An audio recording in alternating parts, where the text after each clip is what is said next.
राधे राधे।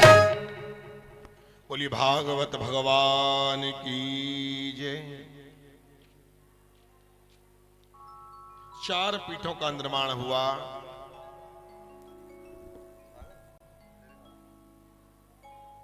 शंकराचार्य जी के जब देखा कि भाई बात बहुत ऊपर जा रही है, तो मुख्यतः सरकारी रजिस्ट्रेशन के अनुसार 13 अखाड़ों का निर्माण किया गया।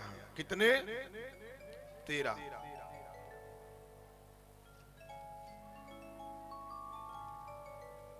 विभिन्न अखाड़े बढ़ती गई समय अनुसार, लेकिन मुख्यतः प्रायतः सरकारी रिकॉर्ड अनुसार, नियम अनुसार 13 अखाड़ों में 7 सन्यासियों के अखाड़े, जूना अखाड़ा, पंचदश नाम जूना अखाड़ा।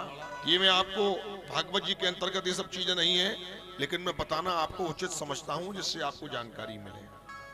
पंचदश नाम जूना अखाड़ा सन्यासियों का अखाड़ा, जिसके अधिपति स्वामी श्री अवधेशानंद गिरी जी हैं।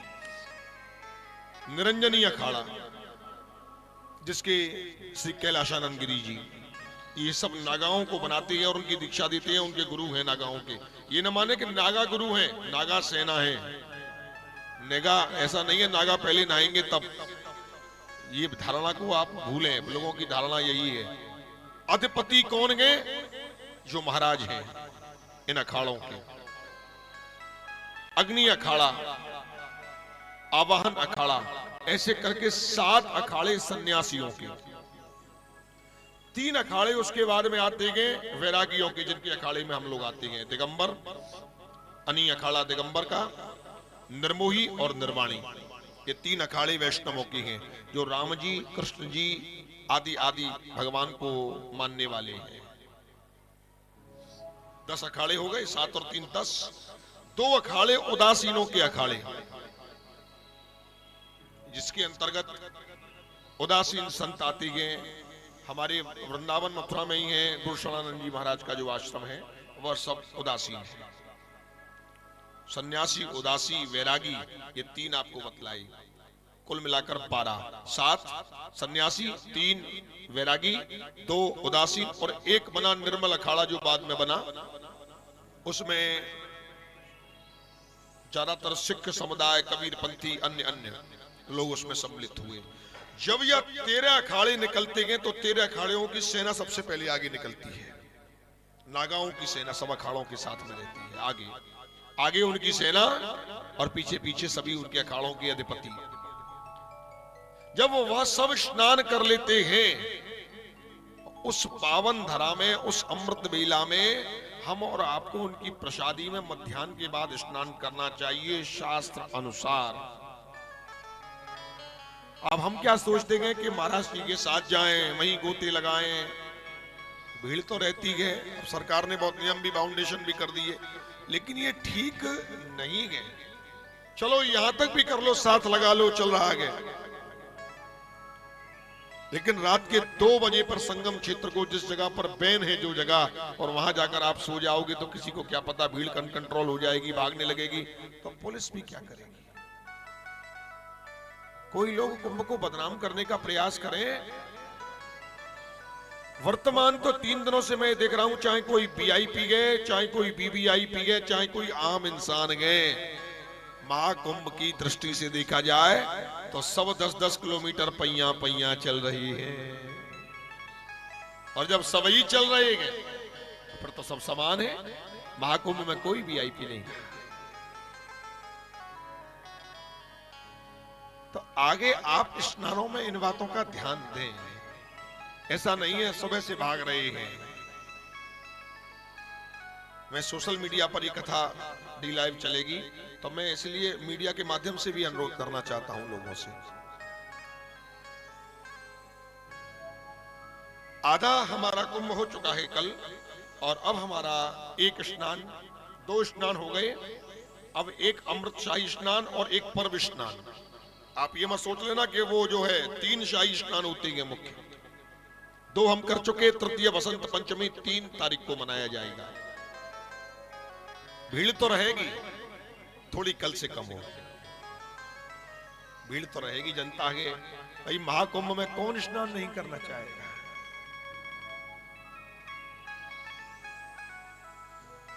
उसके बाद में 12 फरवरी को जो स्नान है वह केवल पर्व स्नान है। माघ मास में जो लोग कल्पवास कर रहे हैं उनके लिए स्नान बना हुआ है वह। उसमें संतजन जाए तो अपने अकेले जाएंगे, अखाड़े परिषद से नहीं मिलेगी अनुमति। वो आप लोगों का स्नान है। माघ में आए गए, कल्पवास किया, भाग्यवान है हमारा। तो माघ मकर गति रवि जब हुई, तीरथ पति आवे सब कोई, देव धनुज किन्नर नर श्रेणी, सादर मज्जहि सकल त्रिवेणी, बट विश्वास अचल निज धर्मा, तीरथ राज समाज सुकर्मा। इस महाकुंभ में देवता, मनुष्य, यक्ष, गंधर्व, किन्नर, नाग सभी अपना अपना भेष बदलकर आती है और उसमें स्नान करती है। ऐसे प्रयागराज की महिमा।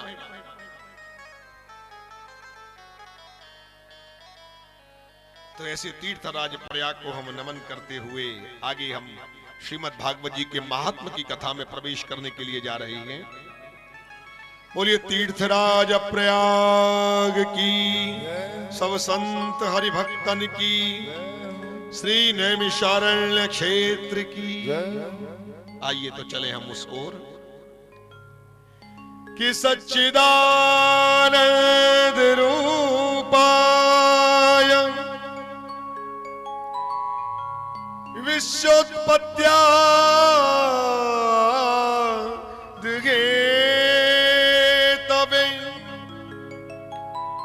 तापत्रय विनाशाय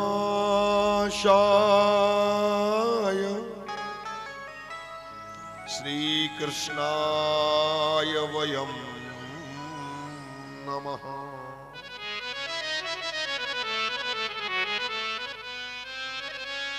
इस महात्मा के प्रथम श्लोक में वर्णन है श्री वेद व्यास जी महाराज द्वैपायन, कृष्ण द्वैपायन जिनका पूरा नाम है। कृष्ण द्वैपायन भगवान के 24 अवतारों में आपका भी एक अवतार। बहुत सुंदर व्याख्या की है, भगवान की व्याख्या की है। और पूरी श्रीमद् भागवत जी में यदि किसी की व्याख्या है तो केवल एक ही वस्तु की है,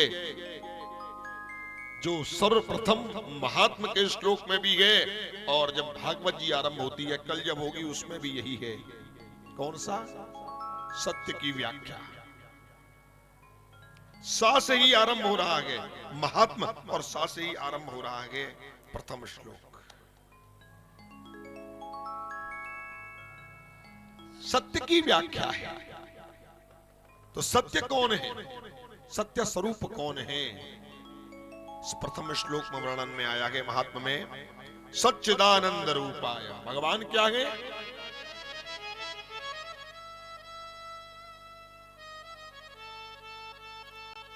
भगवान जो है सत्य का प्रतीक है। सत्य, चित्त, आनंद, तीन रूप में आया है ना। सत्य, चित्त, आनंद। सतगन, चित्तगन, आनंद घन।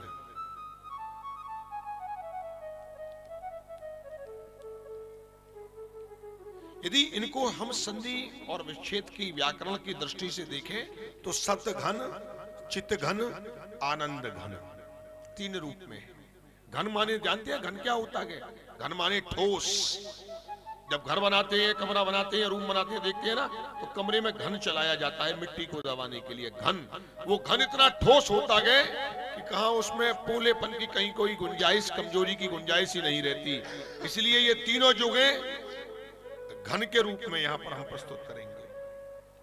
भगवान का क्या है? भगवान सत्य घन, ठोस सत्य, जो आगे भी सत्य पीछे भी सत्य, जहां पर असत्य का कोई काम ही नहीं हो वो भगवान सत्य।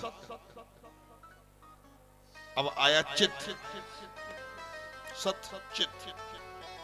चित्त का भावार्थ है प्रकाश। अभी थोड़ी देर पहले यहां पर वस्तुतः लाइट चली गई थी, तो इन यंत्रों में आपने देखा होगा काम करना बंद कर दिया मशीन ने। लाइट बंद हो गई, अंधेरा हो गया।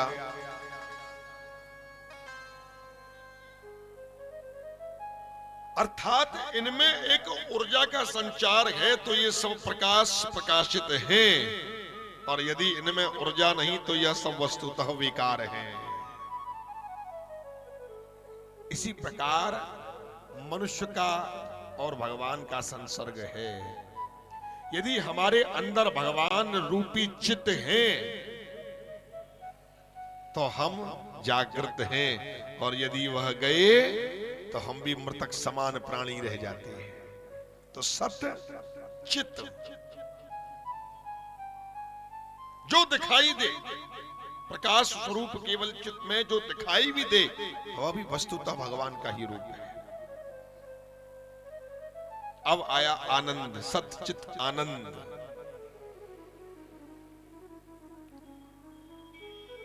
आनंद क्या है?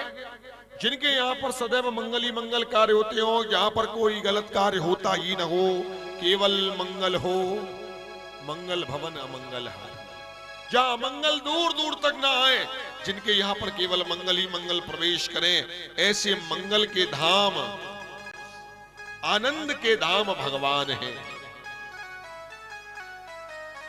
रामायण में भी व्याख्या आई है कि जो आनंद सिंधु सुख राशि, भगवान का स्वरूप वशिष्ठ जी ने व्याख्या करते हुए क्या कहा? आनंद, जो आनंद को भी आनंद देने वाले हैं, वह भगवान है। तो भगवान कौन है? सत चित आनंद, सत घन चित घन आनंद घन। इसीलिए भगवान शंकर जी ने सती जी से कहा था कि जय सच्चिदानंद घन पावन, अस कही चले मनोज न सावन, कि जय सच्चिदानंद घन पावन, कि जय सच्चिदानंद घन पावन। भगवान क्या है? सत्य है, चित्त है, आनंद के घन है, आनंद के प्रदाता है। सच्चिदानंद, बोलिए सच्चिदानंद भगवान की। अच्छा, ये तो हो गया भगवान का रूप, सत्य के रूप में गए, चित्त के रूप में और आनंद के रूप में गए। करते क्या है? सच्चिदानंद रूपाय विश्वोत्पत्त्याति तवे। इनका सीधा सा काम है, संसार की उत्पत्ति करते गए, हम जैसों को जन्म देते हैं। सीधा सीधा विश्वोत्पत्त्याति हे तवे, विश्व की उत्पत्ति करने का कार्य भगवान का है। जन्म देते गए, इस धराधाम पर भेजते गए, हमको ही नहीं, केवल मनुष्यों को ही नहीं, भगवान तो संसार में आज दैविक भौतिक 84 लाख योनियां हैं, सबको जीवंत करते हैं। जिसकी जैसी योनि उसका ऐसा कार्य। भगवान का रूप सच्चिदानंद करते गए, विश्व की उत्पत्ति, विश्वोत्पत्त्याति हेतवे। इससे उनको मिलता क्या गए? कि तापत्रय विनाशाय,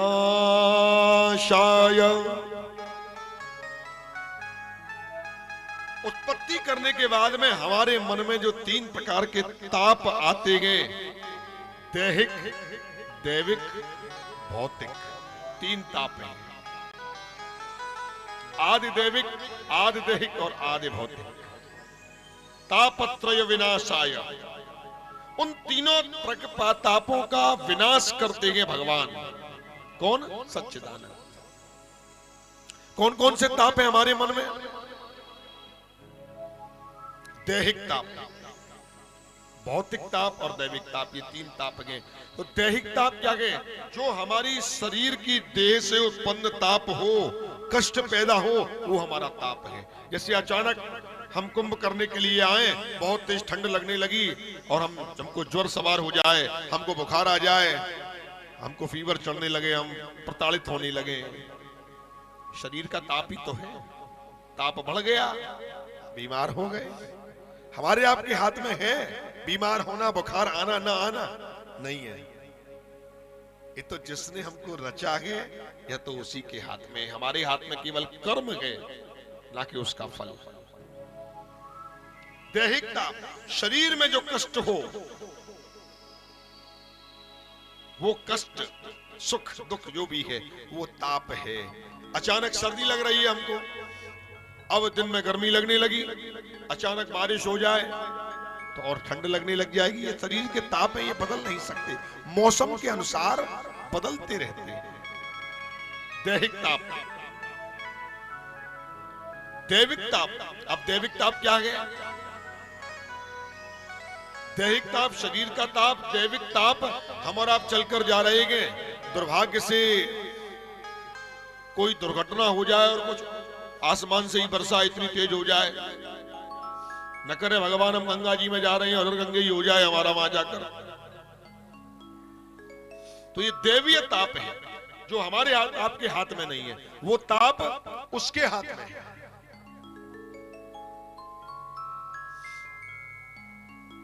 कुछ अनहोनी हो जाए, बैठे हुए गए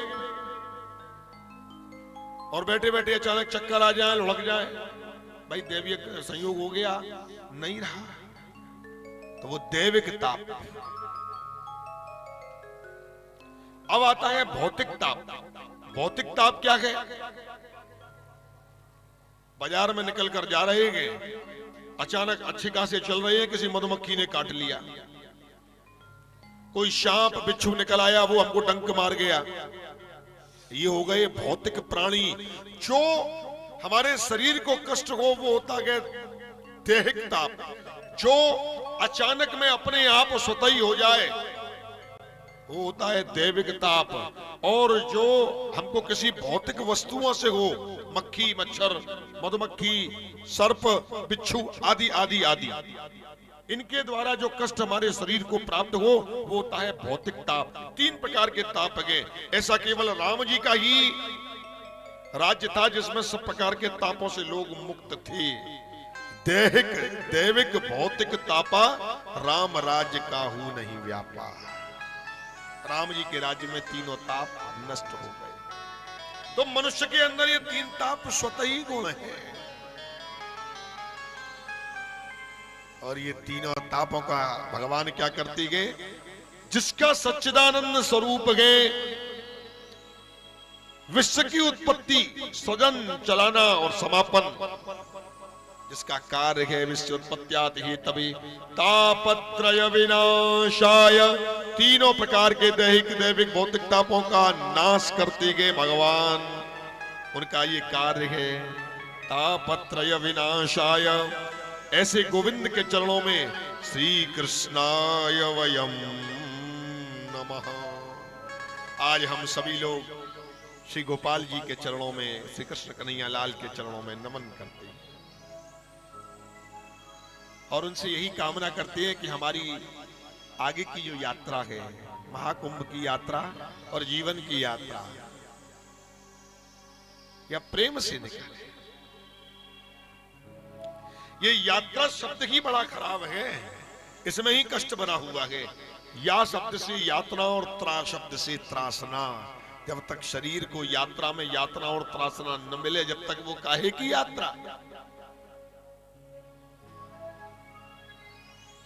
कहीं भी आप भजन करने जाओ, मन तो विषय में लगेगा, विषय भोग वस्तु में जाएगा, लेकिन साधना करने के लिए साधन का अभाव होना बहुत जरूरी है। क्योंकि यदि साधना करनी है और साधन के बीच में रहकर करी तो वो साधना कभी संपूर्ण नहीं हो सकती है। मन का क्या? हम कथा आरंभ करते गए, सबसे पहले मैं यही बोलता हूं, चाहे राम कथा हो, चाहे भागवत कथा हो, चाहे शिव पुराण हो, चाहे देवी भागवत हो, सबसे पहला 2 वस्तु आपसे चाहिए। धन नहीं चाहिए, नहीं देना, कोई आवश्यकता नहीं है। भागवत जी में हम लोग धन को छोड़ने आए, कमाने आएंगे। श्रीमद् भागवत कथा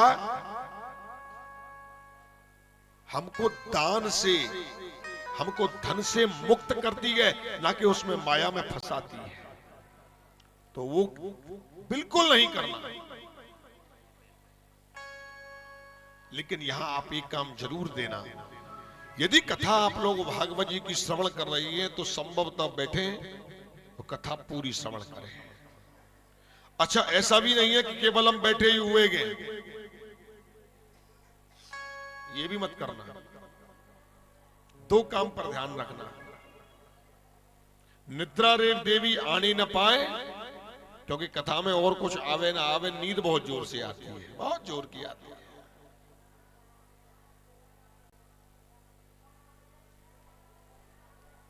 एक बार कथा देहरादून में कर रहा था तो वहां पर यही स्थिति हुई थी मेरे सामने। एक सेठ जी रोज कथा में जो मुख्य यजमान थे, जैसे ही कथा हो सामने सोफे पर जाएं, बांस का पंडाल का किनारा था, वहां जाकर वो बस आरती की और सो जाएं, और जैसे ही मैं कहूं कृष्ण कन्हैया लाल की जय, जो उठ जाएं, हाँ जी आरती का समय हो गया। एक दिन मुझ पर रहा नहीं गया, मैंने पूछ लिया, क्यों बाबूजी आप एक बात बतलाओ, आप कथा सुनती हो या फिर समाधि में चली जाती हो? बोले महाराज जी आप देखो, बुरा तो नहीं मानो, आपसे चौगनी उम्र का हूं। मैंने कहा है ये बात तो है, लेकिन आपके ज्ञान की मैं नमन करता हूं, लेकिन मैंने हजारों लाखों रुपए विदेशों के डॉक्टरों से भी इलाज करा लिया कि मुझे नींद आ जाए, मुझे नींद नहीं आई। घरों में पड़ा रहता हूं, चिंता घूमती रहती है, सोने नहीं देती। लेकिन जैसे ही आपकी कथा में प्रवेश करता हूं, पता नहीं जाने क्या हो जाता है, पंडाल में घुसने के साथ चिंता से मैं मुक्त हो जाता हूं, और सुनते ही कथा आरंभ होती है और मुझे नींद आ जाती है। बोल कृष्ण कन्हैया लाल की। तो ये कथा में दोष नहीं है, कथा में नींद, निद्रा देवी जरूर भक्तों को सताने के लिए आती है, और इस निद्रा पर हमको विजय पानी है। निद्रा आने न पाए, और ये मन जो है, ये मनी राम है, ये भग जाती है, इधर उधर भगती रहती। हम यहीं बैठे रह गए और मन चला गया हमारा वेणी माधव मंदिर में, मन चला गया, अरे आज तो कुछ टिकियां भल्ला ये सब चीजें खा के आते हैं, चले गए, क्या कहने।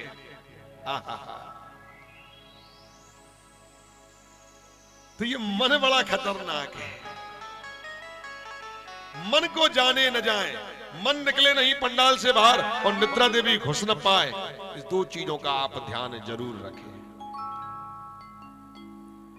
क्योंकि श्रीमद् भागवत जी की कथा कोई साधारण एक चरित्र नहीं है। मेरे अनुसार जितनी मैंने कथा की है, भगवान के पूर्ण रूपेण 24 अवतारों का पूर्ण वर्णन श्रीमद् भागवत जी में कहीं छोटा और कहीं बड़े रूप में दिया हुआ है, जिनको कि मैं आपको संभवतः पूरे भगवान के 24 के 24 अवतारों को सुनाने का प्रयास करूंगा।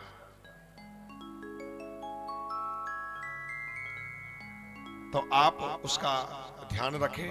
जब भगवान के भजनों में, सत्संग में आपको अवसर मिले तो प्रेम के साथ में उन उत्सवों में आप शामिल हों, आनंद करें।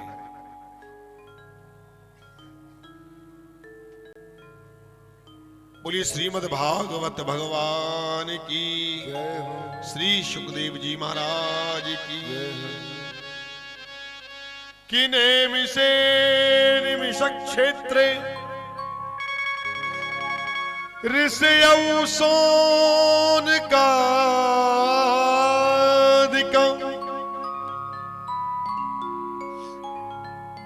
नेमिषे अनिमिष क्षेत्रे। अब हम चलते हैं प्रयागराज से, मन को ले चलते हैं नैमिषारण्य की ओर। मन है, मन को तो कभी भी कहीं ले जा सकते हैं। तो इस समय हम दुनिया में घुमाने के बजाय ले चले नैमिषारण्य की ओर। ज्यादा दूर नहीं है यहां से, शरीर से जाएं तो 3 घंटे 4 घंटे, और मन से जाएं तो पहुंच गए। किसकी नगरी है वो? तो एक बार की बात है कि एक बार 88,000 सोनकादिक ऋषि एक साथ इकट्ठे हो गए, एक साथ। अब यहां पर दो चार बाबा जी संत जन एक साथ इकट्ठे हो जाए ना, तो वहीं पर सत्संग चालू हो जाता है। सत्संग वहीं से आरंभ हो जाता है। अब यहां तो 88,000 संत मिलेंगे, एक दो नहीं, 88,000 शौनकादिक की उम्र तुम क्या समझ रहे हो? कोई 150 वर्ष की नहीं है, सब बड़े बूढ़े हैं। किसी की उम्र 5,000 वर्ष है, तो किसी की 10,000 वर्ष है, तो किसी की कोई तो ये कहता है कि मैंने अपने समय में 10 ब्रह्माओं को बदलते हुए देख लिया। ऐसे ऐसे शौनकादिक ऋषि। और उम्र की बात की जाए तो आप समझ लें, हमारा 1 साल, हमारा आपका 1 वर्ष देवताओं का 1 दिन होता है। कैसे? रवि जब दक्षिण दिशा में होते हैं, रवि दक्षिणायनी जब होती हैं, तब देवताओं की रात्रि होती है, और रवि जब उत्तरायण में आते हैं तब देवताओं का दिन होता है। तो हमारा 1 साल देवताओं का 1 दिन।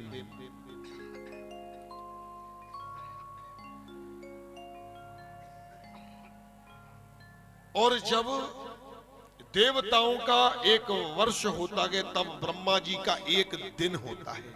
1 दिन। तो ऐसे ऐसे शौनकादिक ऋषि भी वहां मौजूद हैं उस समय, जिन्होंने अपने आगे 10-10, 12 ब्रह्मा जी को भी बदलते हुए देखा है। ब्रह्मा एक पदवी है, ब्रह्म की पदवी।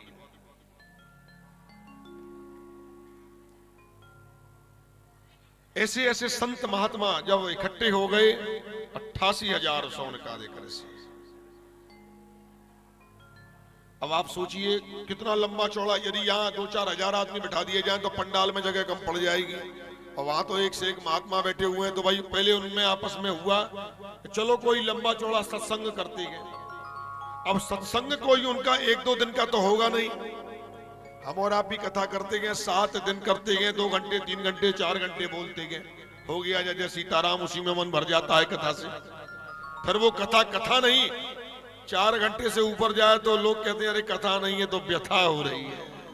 क्योंकि ये जीवन की व्यथाओं में हम घूम जाते हैं। ये हकीकत है।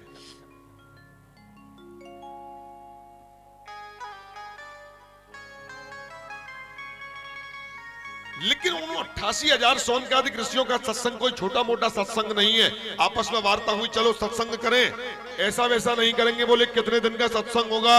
बोले 10,000 साल का सत्संग किया जाएगा। अब 10,000 साल का सत्संग होगा तो कोई छोटा मोटा तो होने वाला है नहीं है। तो पहले आपस में भाई मंत्रणा होने लगी, जगह कौन सी चुने, क्योंकि कथा कराने के लिए 3 चीजें अवश्य चाहिए।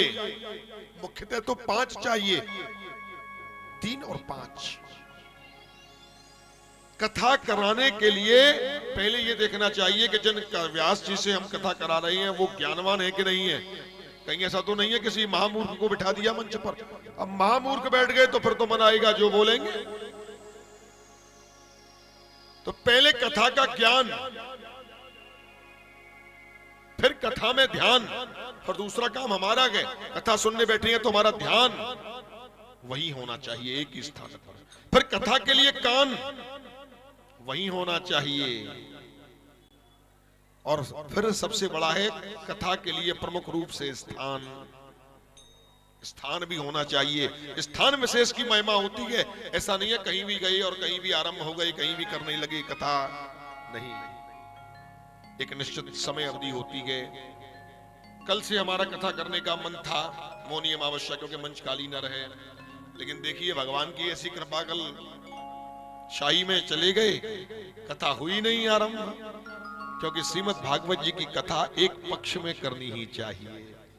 तो आज से कल यदि करते तो वो कृष्ण पक्ष रहता।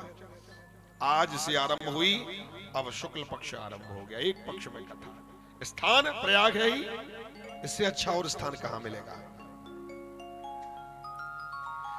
तो वहां 88,000 शौनकादिक ऋषि आज स्थान खोज रहे हैं, कौन सा स्थान सुलभ रहेगा।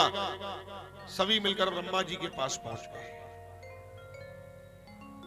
पिता में आप बतलाइए, हम 88,000 स्वर्ण का अधिक संत मिलकर लंबा चौड़ा सत्संग करना चाहते हैं, छोटा मोटा नहीं, 10,000 वर्ष का स्थान बतलाइए।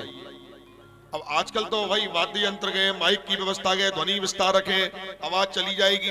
अब उस समय 10,000 एक साथ महात्मा बैठ जाएं और आवाज कैसे फैलेगी? अब कोई कुछ कथा कहेंगे तो ब्रह्मा जी ने एक भगवान नारायण की कृपा से चक्र की धुरी को निकाला।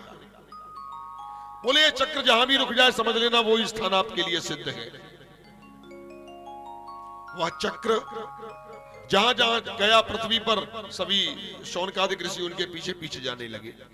वह चक्र जाकर एक स्थान पर रुक गया, धेनुमती का किनारा। धेनुमती जिस नदी का मुख गाय के समान हो उसको धेनुमती यानी गौमती कहते हैं। जहां जाकर रुका वह चक्र जैसे ही उस जल के मध्य में जाकर के रुका, बस सभी देवतागण समझ गए कि यही तीर्थ क्षेत्र है, यहीं पर हमको रुकना है। और वहीं पर आज भी वहां नैमिषारण्य में वह चक्र तीर्थ के नाम से जाना जाता है, जो भगवान नारायण की पावन भूमि है। तो यहां पर श्रीमद् भागवत जी में आता है, नैमिषे अनिमिषक क्षेत्रे। नैमिषारण्य जो है वह अनिमिषक क्षेत्र के, अनिमिषक की कथा मैं आपको श्रवण करा चुका हूं, फिर भी मैं एक बार सुना दूं आपको। हमारी जो पलकें झपकती है ना, ये महाराज निमि के कारण झपकती हैं। निमि, अब ये महाराज निमि कौन है? ये सूर्यवंश के बड़े प्रतापी राजा, बाद में इनका वंश बदल गया, लेकिन यह सूर्यवंश के बड़े प्रतापी राजा रहे। गुरुजी से बोले गुरुदेव यज्ञ करना गए।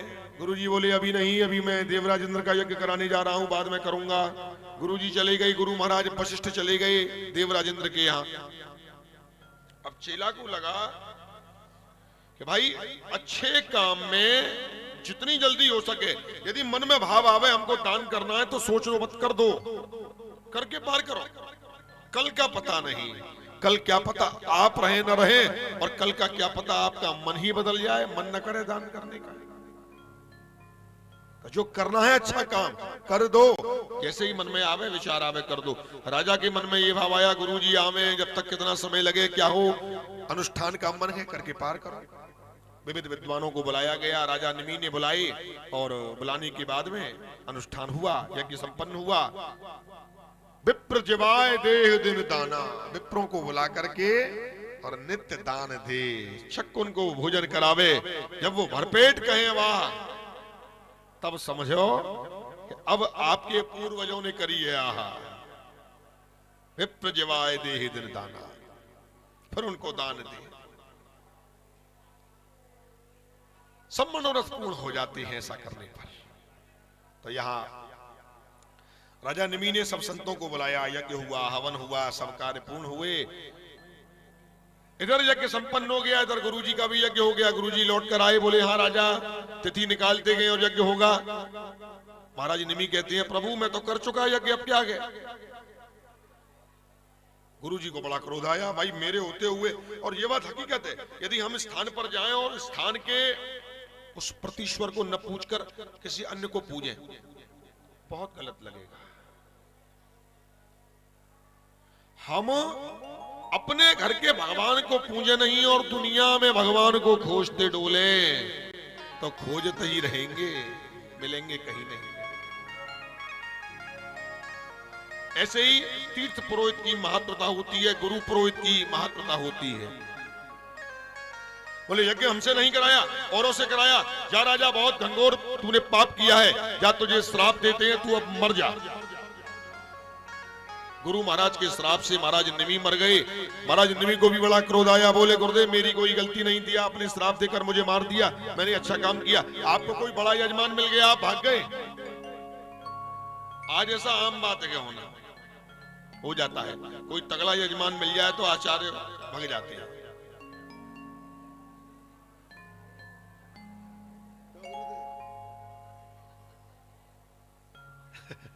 बोले भागवत भगवान की, भाग जाते हैं। भाई माया है, माया वाली ठगनी है।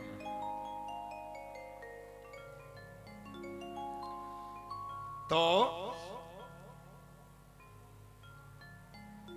लेकिन राजा ने कोई यहां गलत काम थोड़ी ना किया था। भाई गुरुजी तुम भाग गए, मैंने तो अच्छा ही काम किया, आपने मुझे मारने का श्राप दे दिया, जाओ मैं भी आपको श्राप देता हूं। आप भी माया के पीछे, बड़े यजमान के पीछे भागे थे ना, मैं भी आपको श्राप देता हूं, आप भी मर जाओ। महाराज गुरु चेला में सापासापी हो गई, गुरु चेला दोनों मर गए। ये तो ब्रह्मांड में बड़ा गजब कार्य हो गया। तो यहाँ संतों की कृपा से, भगवत कृपा से वशिष्ठ जी महाराज को पुनर्जीवन दान दिया गया और वशिष्ठ जी महाराज को श्राप मुक्त करके जीवन दान देकर जीवंत किया गया। लेकिन चेला जी जो थे महाराज निमि, वह मनुष्यों की पलकों में निवास करने लगे। हम जैसे मनुष्यों की पलकों में, तो हमारी ये पलक झपकती है ना पल पल में, ये हमारी नहीं, ये महाराज निमि, हमारी जो निमि है ना, ये झपकती है, तो महाराज निमि का हमारी पलकों में वास है, इसीलिए ये झपकती है। अब निमि का वास कहां नहीं है, सभी जगह है, केवल एक ही जगह गए जहां पर निमि का वास नहीं गए। कौन? नेम से अनिमिषक क्षेत्र। अनिमिषक कौन गए? हम आप सब की पलकों पर महाराज निमि रहते गए, लेकिन एक ही ऐसे भगवान गए, भगवान नारायण, जिनकी पलकों में महाराज निमि का वास नहीं है। इसीलिए नैमिषे अनिमिषक, भगवान नारायण का दूसरा नाम क्या है? अनिमिषक। जिनकी पलक में झपकती हो वो अनिमिषक। नैमिषे अनिमिषक क्षेत्रे। सब संत वहां पहुंच गए, बोले हाँ ये स्थान बिल्कुल ठीक है। जल भी समीप में गए, वृक्षदार बट वृक्ष के यहाँ पर बड़े बड़े सुंदर पेड़ गए। अच्छा, बट वृक्ष में एक विशेषता होती है, ग्रीष्मकालीन रहे उष्ण, उष्ण काने रही ग्रीष्म। उष्मकानी वाली गर्मी के काल में ठंडा रहता है, उसकी छाया ठंडी रहती है। आप देखना बड़ के पेड़ के नीचे बैठकर, और बट वृक्ष के नीचे, और काफी बड़ा होता है, घना होता है, बड़े पे बड़ा हुए जाता है, छोटा नहीं रहता, उसकी शाख बढ़े जाती है। और शीतकालीन सत्र में नीचे ठंडा नहीं रहता, गर्म रहता है। आप बट वृक्ष के नीचे बैठकर कुछ बोलो, आपकी आवाज गूंजने लगती है। ऐसा दिव्य स्थान उन 88,000 सोनकादिकों को मिला, जहां पर 88,000 सोनकादिक ऋषि विराजमान हो गए। तो यहां पर अब सत्र आरंभ हुआ। 18 के 18 पुराणों की कथा नैमिषारण्य में हुई है। आप पूरे 18 पुराणों को पढ़ लेना। श्री सूत जी महाराज ने, जो कि परम लाड़ले श्री वेद व्यास जी कृष्ण द्वैपायन जी के परम लाड़ले परम प्रिय शिष्य के, जिनका नाम है आचार्य सूत, पूरे की पूरी कथा उन्होंने ही कही है। 88,000 श्रोता सौनकादिक ऋषि सौनकादिका बैठ गई कथा सुनने के लिए।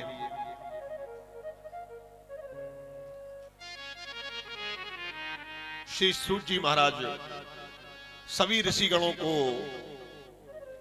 दंडवत करके विराजमान हो गए आसन पर। अपने गुरुदेव को प्रणाम किया, नमन किया, कृष्ण द्वैपायन को। कथा आरंभ हुई तो यहां पर आरंभ के समय सूत जी के द्वारा उच्चारण भगवान का मंगलाचरण किया गया। तभी ऋषियों ने कुछ प्रश्न जीव उद्धार के लिए पूछे। पहला प्रश्न, ऋषिवर पहला प्रश्न हमारा ये है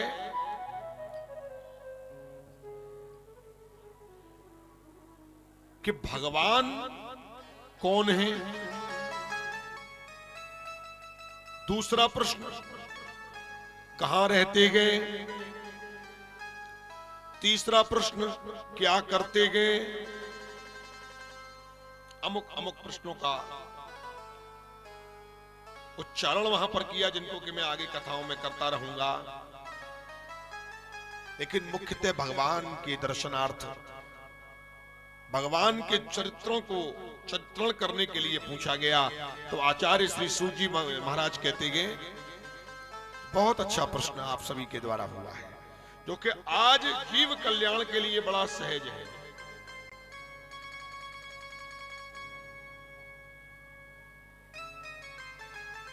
जिस समय सृष्टि उत्पन्न हुई थी, उस समय केवल इस संसार में जल ही जल था।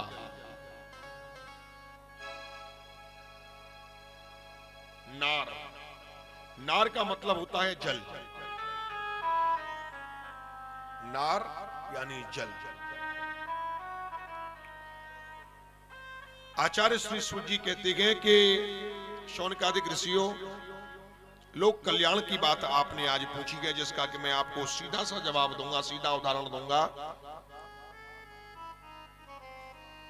जब सृष्टि उत्पन्न हुई थी तो उस समय श्री ब्रह्मा जी का सृजन हुआ। कैसे?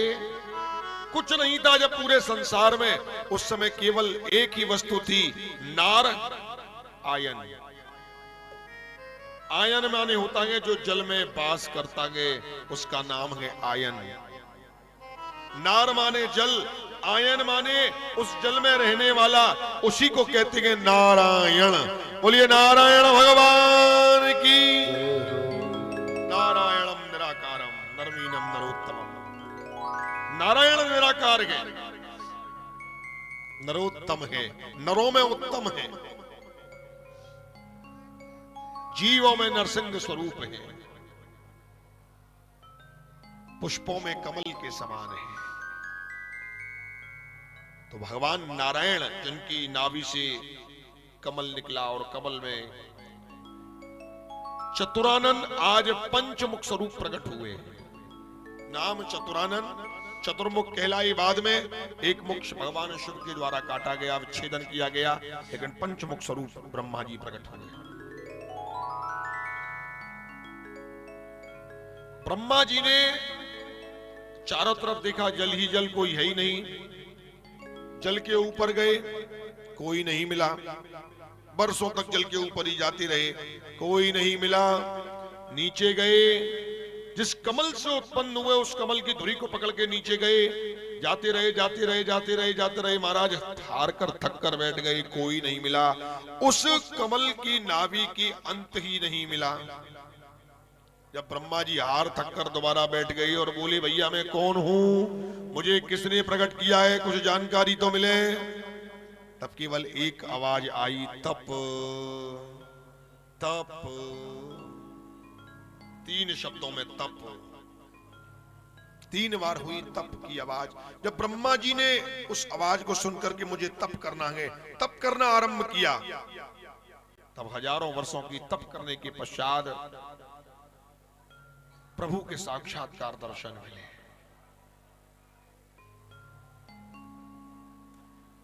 आगे की कथाओं में वर्णन में आएगा कि चतुर्श्लोकी भागवत का यहां पर भगवान श्री नारायण जी के द्वारा उच्चारण किया गया कि बड़ा सुंदर व्याख्या की गई है। चतुर्श्लोकी भागवत। ब्रह्मा जी पूछते हैं मैं कौन हूं, जब तप के फल स्वरूप ज्ञात होता है तो। कि ज्ञानम परम गुह्यम में यद विज्ञान समन्वितो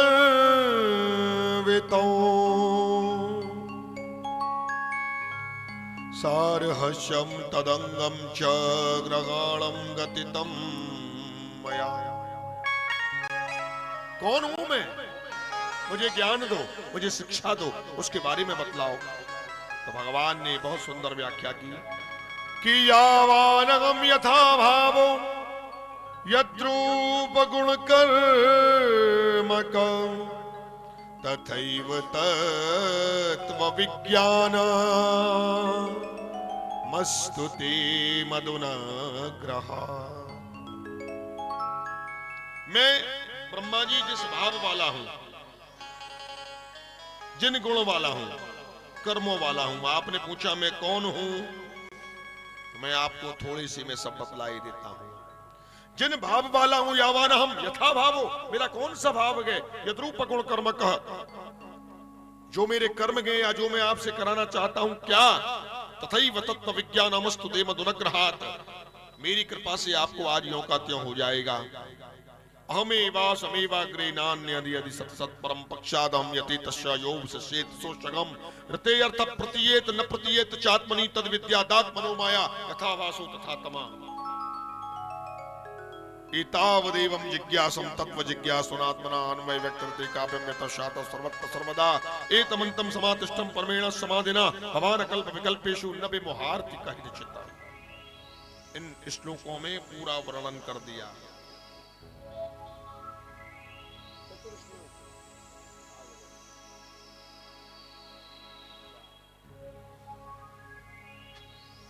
बड़ी सुंदर व्याख्या है। 18,000 श्लोकों में भागवत जी वर्णन है, लेकिन यदि मूलतः इन 4 श्लोकों का हम नित्य पाठ कर ले, पूरी भागवत जी का फल हमको केवल 4 श्लोकों में ही मिल जाता है। यह चतुर्श्लोकी भागवत जब सृष्टि उत्पन्न हुई थी, उस समय भगवान नारायण के द्वारा ब्रह्मा जी को श्रवण कराई गई थी। जिन भाव वाला हूं, जिन कर्म वाला हूं, उनका अनुभव यों का त्यों हो जाएगा। अहमेवा समेवाग्रे, मैं जो हूं मुझ में ही संसार को देखूं। नान्यदि यदि सत सत परम, परायों के बारे में सोचना छोड़कर परायों की निंदा करने के बजाय स्वयं पर ध्यान दो। आज हम इसी बात से बहुत ज्यादा दुखी हैं कि जो मिल जाए हमको मिल जाए, दूसरे के लिए कुछ रहे न रहे। दुखी सब है कि कोई तन दुखी, कोई मन दुखी, कोई धन बिन रगत उदास। कोई तन दुखी है, कोई मन दुखी है, कोई पैसे के बिना धन बिन रहत उदास। कि थोड़े थोड़े सब दुखी, थोड़े थोड़े सब दुखी हैं।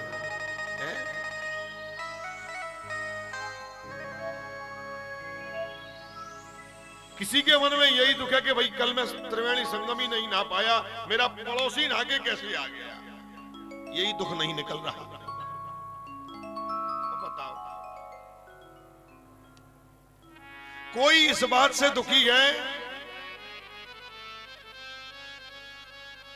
कि मेरे लिए मोटा गद्दा है, सामने वाले के लिए पतला है।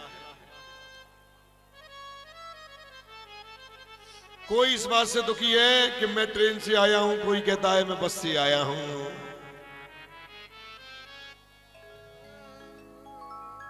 कोई तन दुखी, कोई मन दुखी,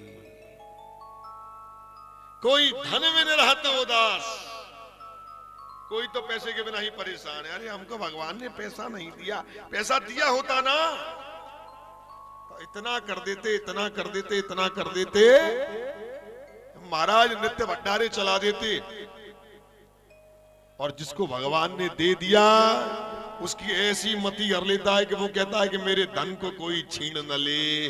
जीते जी उस धन को उपयोग नहीं करता और मरने के बाद उस धन के ऊपर सांप बनकर बैठा रहता है, मेरा धन कोई ले न जाए।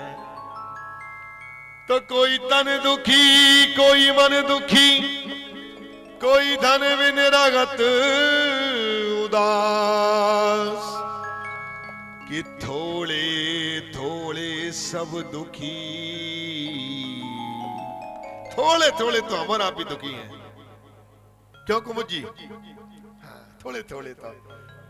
अब कल हमको जाना है बनारस, कैसे जाएं, जाम लगा हुआ। थोड़े थोड़े चिंता, थोड़े थोड़े सब दुखी। तो सुखी कौन? बस सुखी राम की दास। सुखी केवल वही है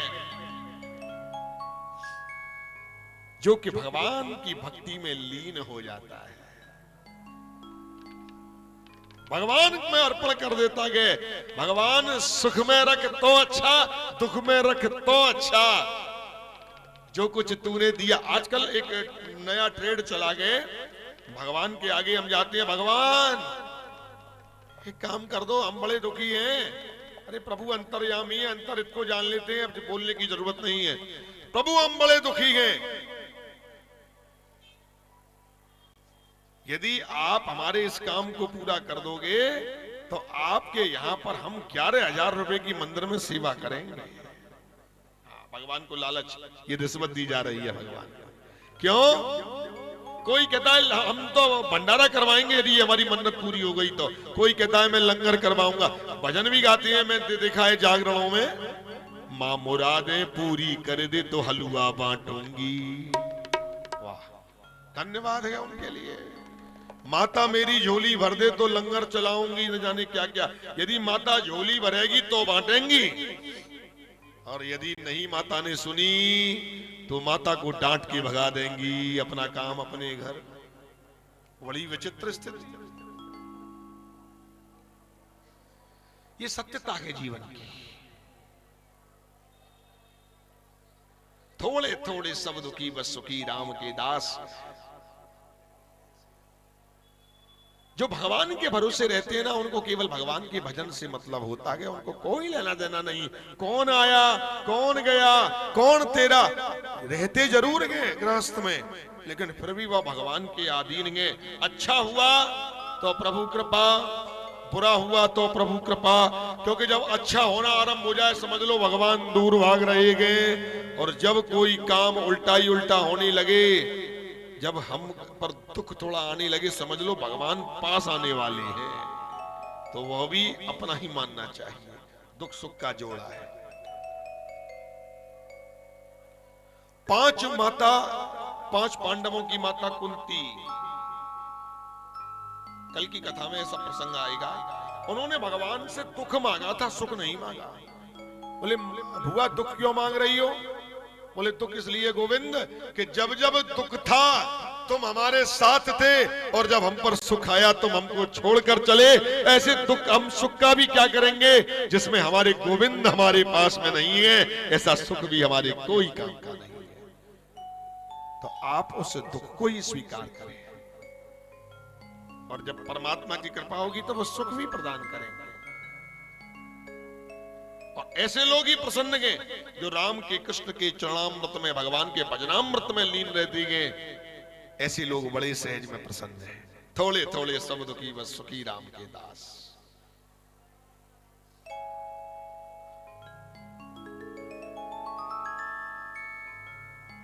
जीवन की चाह कभी समाप्त नहीं हो सकती है हमारे आपके अंदर से, कभी समाप्त नहीं होगी ये जीवन की चाह।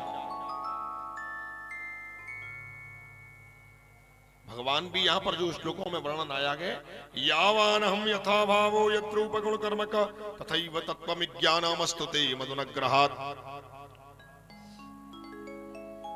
अहमेवासमेवाग्रे।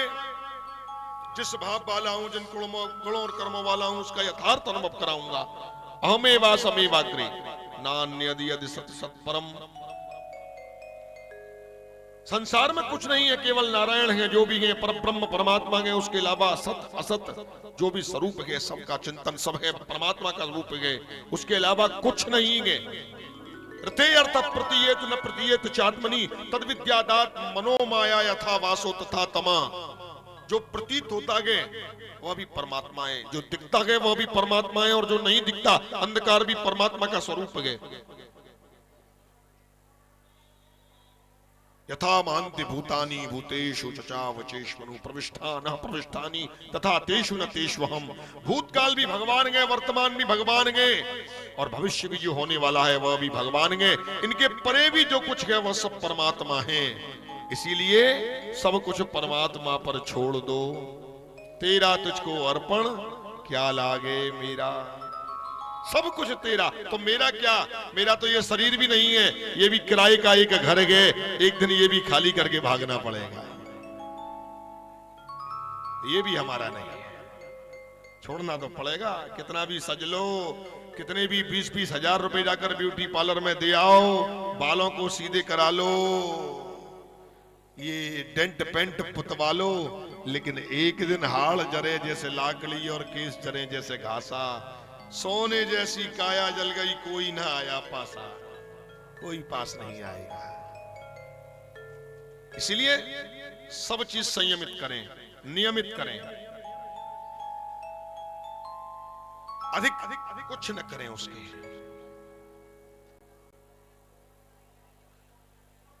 चाह बहुत बुरी है, मन में तो ये भाव आएगा हम ये भी कर लें, हम ये भी ले लें, वो भी कर लें।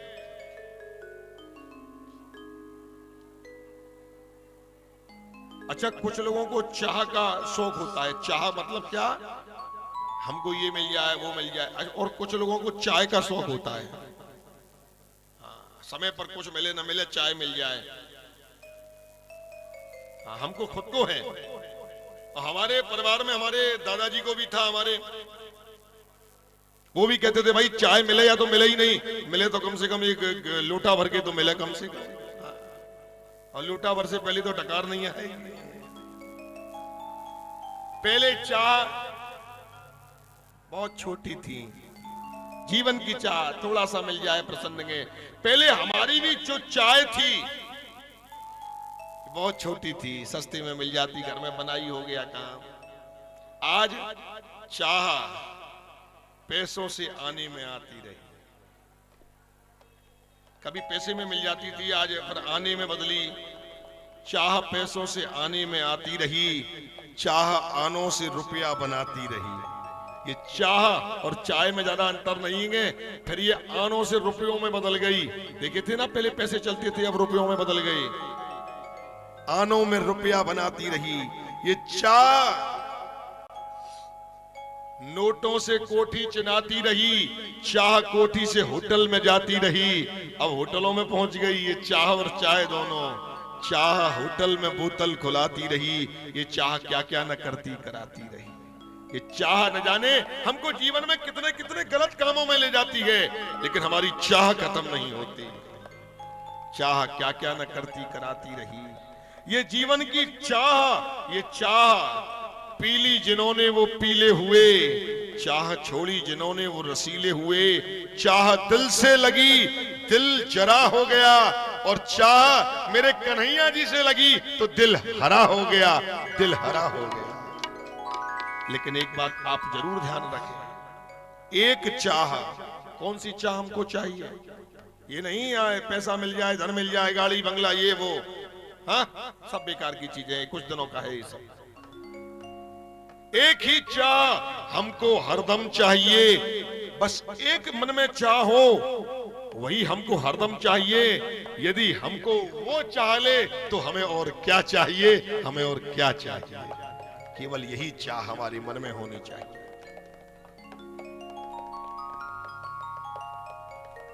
तो बड़ा सुंदर भाव ब्रह्मा जी का यहां पर व्याख्यान किया।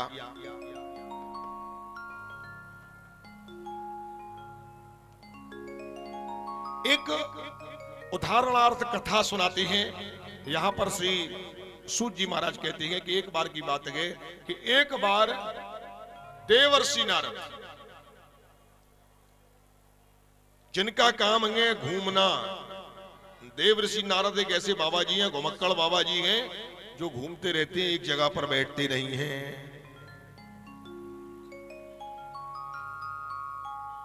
बड़े घुमक्कड़ गए। ब्रह्मा जी के ये 8 पुत्र प्रमुख रूप से जो बाबा जी हैं, 8 पुत्र गए। करदम मुनि ने बुलाया था, करदम मुनि के आश्रम में गए। करदम मुनि की 7 बेटियां थीं, 7 का विवाह एक साथ कर दिया नारद जी के साथ, सभी अपने ब्रह्मा जी के पुत्रों के साथ में। 8वें नारद जी घुमक्कड़ घूमते ही रह गए, आज तक घूम ही रहे हैं, उनको कोई मिली ही नहीं। वो 7 के घर बस गए, वही रह गए। तो नारद जी घुमक्कड़ बाबा जी कहीं बैठते नहीं। एक बार ये कथा, श्री सूत जी महाराज कहते हैं कि एक बार ये कथा श्रीमद् भागवत जी की, जो जीवन से हमको मुक्त करने वाली कथा है, हमारा यह लोक भी सुधारती है और हमारा परलोक भी सुधारती है। एक बार ये कथा देवर्षि नारद जी ने सुनी थी, जिसमें भगवान का सटीक व्याख्या और वर्णन है। अब यहाँ पर सोनकादिकों के मन में प्रश्न गए, महाराज ये कैसी बात करते हैं? देवर्षि ने कथा सुनी, देवर्षि घूमने वाले बाबा जी, बैठते नहीं है 2 घड़ी से अधिक कहीं भी, उन्होंने कब कथा और क्यों सुनी और किस लिए सुनी? तो नारद जी जो गए, नारदान्तित नारदः, जो भगवान नारायण के परम उपासक हैं, सदैव जीव का कल्याण करने वाले हैं, ऐसे देवर्षि नारद हैं। हमारे ब्रज में तो भैया ऐसा कहे हैं, नारद कौन? नारद वो ही है जाकी बात कभी रद्द नहीं हुए, भैया वो नारद है। और नारद जी को काम कहा है? नारद जी को काम है जाके घर में झगड़ो नहीं हुए, बाकी घर में जरूर झगड़ो करवाए दें। ये नारद जी को सबसे बड़ा काम। जिसके घर में सुख शांति हो, उसके घर में क्रांति मचवा दें, इधर की बात उधर, उधर की बात इधर कर दें। यही नारद जी का आज के जमाने में मोबाइल है, वो नारद जी का ही रूप आ गया है, बेचारा सबके हाथ में आ गया है, करें क्या। और असली घरों में झगड़ों की बात ही यहीं से आरंभ हो जाती है। मम्मी मेरी सास नहीं मान रही, अरे वो तो किसी की नहीं मानती है, तुम्हारी नहीं मान रही तो कौन सी बड़ी बात हो रही है। और सास बेटी को, बेटी देखा कैसी बहू आ गई है, बताओ। हर घर की कहानी राम कहानी है, कोई नई बात नहीं।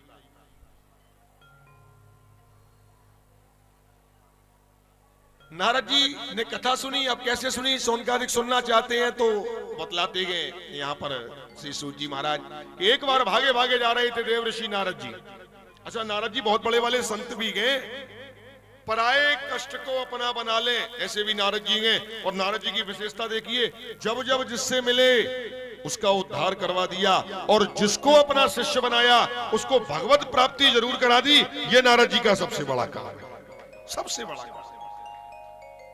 आप देख लो, ध्रुव जी से मिला दिया, ध्रुव जी को भगवान से मिलाया, भक्त प्रहलाद को भगवान से मिलाया, माता पार्वती को भगवान शंकर जी की बना दिया, जिसको चेला चेली बनाया उसको भगवान से मिला दिया। तो नारद जी का चेला बनने में तो फायदे ही फायदे हैं, घाटा है ही नहीं। तो देव ऋषि नारद जी बड़े भागते दौड़ते हुए, एक बार की बात है कि एक बार देव ऋषि नारद बद्रिकाश्रम में दौड़ते हुए भागते हुए पहुंचे। बद्रिकाश्रम में रहते हैं ब्रह्मा जी के 4 मानस पुत्र, सर्वप्रथम पुत्र सनक सनंदन सनत कुमार सनातन, 4 भाई। चारों भाई योग पुरुष हैं, ब्रह्मा जी के सबसे पहली संतान है। सृष्टि उत्पन्न में ब्रह्मा जी ने सबसे पहले उनको उत्पन्न किया कि ये सृष्टि पैदा करेंगे। ऐसे बेटे पैदा किए कि पैदा होते ही सबसे पहले अपने पिता को ही उपदेश करने लगे, ये सृष्टि कुछ नहीं है, ये कुछ नहीं है, वो नहीं है, ये हम क्या करोगे, हम तब करेंगे। ब्रह्मा जी समझ गए बेटे नहीं, मेरे तो बाप पैदा हो गए हैं मेरे घर में। और ये होता है आज के समय में, बेटा थोड़ा बड़ा हो जाए ना तो सबसे पहले माता और पिता को ही उपदेश करना आरंभ कर देता है, और तो कहीं करे ना करे। ब्रह्मा जी बोले नहीं जाओ, तुम तब करो, तुम नहीं, तुमसे काम नहीं चलेगा। फिर बाद में दूसरी संतान हुई जिनकी कथा में आगे आएगा। देखा नारद जी को भागते हुए, बोले अरे देव ऋषि नारद कहां भागे भागे, ऐसे भाग कर जा रहे हो। नारद जी की वो दशा गए कि उनको किसी ने लूट लिया हो, सब लुट पिट गए हो बिल्कुल वहां।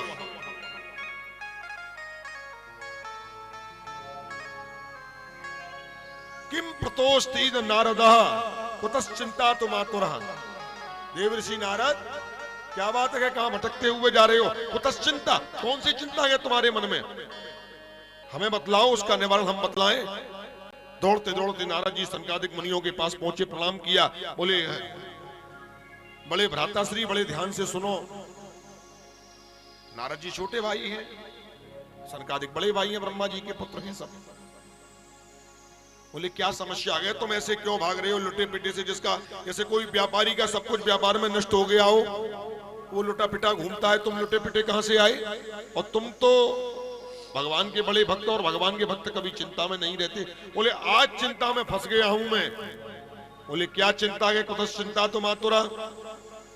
बोले चिंता केवल इतनी सी है कि मैं इससे पृथ्वी लोक का भ्रमण करने के लिए गया, शांति कहां पर मिलेगी, सभी जगह गया। जाते जाते एक दिन में सिधाम वृंदावन में पहुंच गया। बोलिए वृंदावन धाम की, वृंदावन धाम की महिमा अनंत है। वृंदावन धाम में मैं जैसे ही पहुंचा, वहां जाकर क्या देखता हूं कि यमुना जी के किनारे जिसकी बड़ी बड़ी सेविकाएं हैं, यमुना गंगा आदि नदियां जिस एक युवती को चमर कर रही हैं,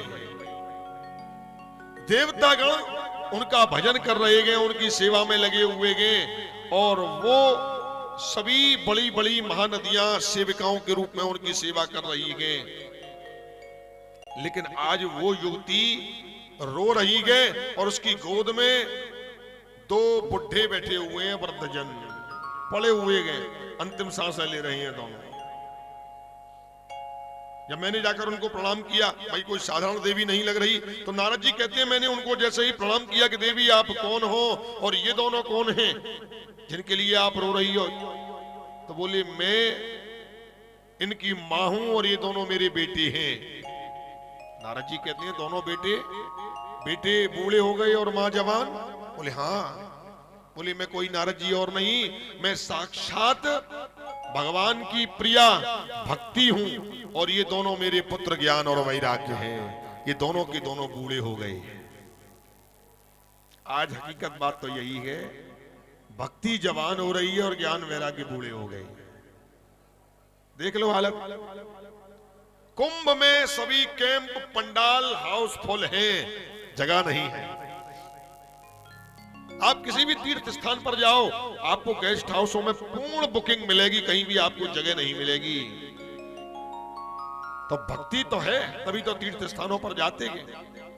भक्ति तो है, पर ज्ञान और वैराग्य का लेश मात्र भी नहीं है। और यदि ज्ञान और वैराग्य हमें प्राप्त हो जाए, होना हो, तो केवल हमको सदगुरु के द्वारा ही हो सकता है। जिसने अपना गुरु नहीं बनाया, उसको कभी ज्ञान मिल नहीं सकता।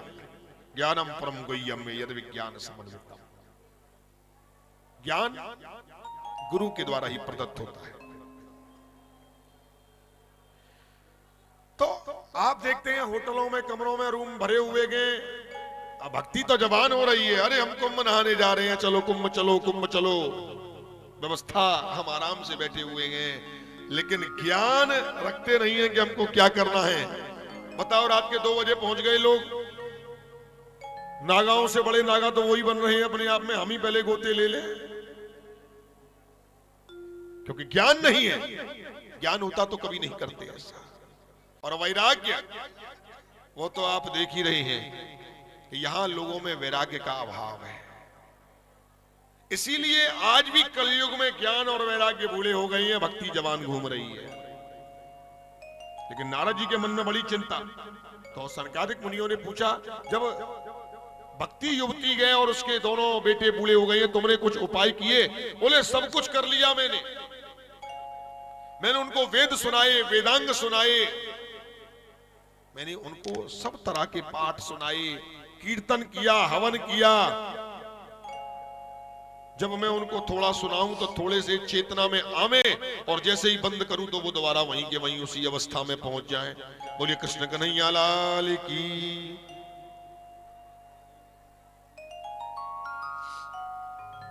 मैं पूरे दुनिया में घुमाया, पूरब में गया, पश्चिम में गया, दक्षिण में गया।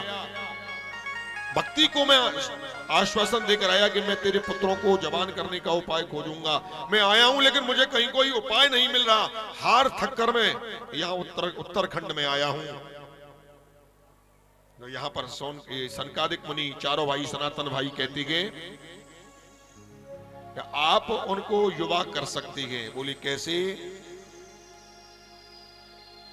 आप उन्हें श्रीमद् भागवत जी की पावन कथा का ज्ञान कराएं, तभी वह केवल और केवल जवान हो सकती है। नारद जी कहते हैं कैसी बात कर रहे हो आप? श्रीमद् भागवतान मुक्ति सप्तावाचन कुरु। श्रीमद् भागवत कथा से बड़ा मुक्ति का कोई साधन नहीं है जो 7 दिन उसे ध्यान से सुन ले। कैसी बात करते हो आप? क्या भागवत से बड़ी नहीं है वेद वेदांग? या भागवत वेदों से बड़ी हो गई?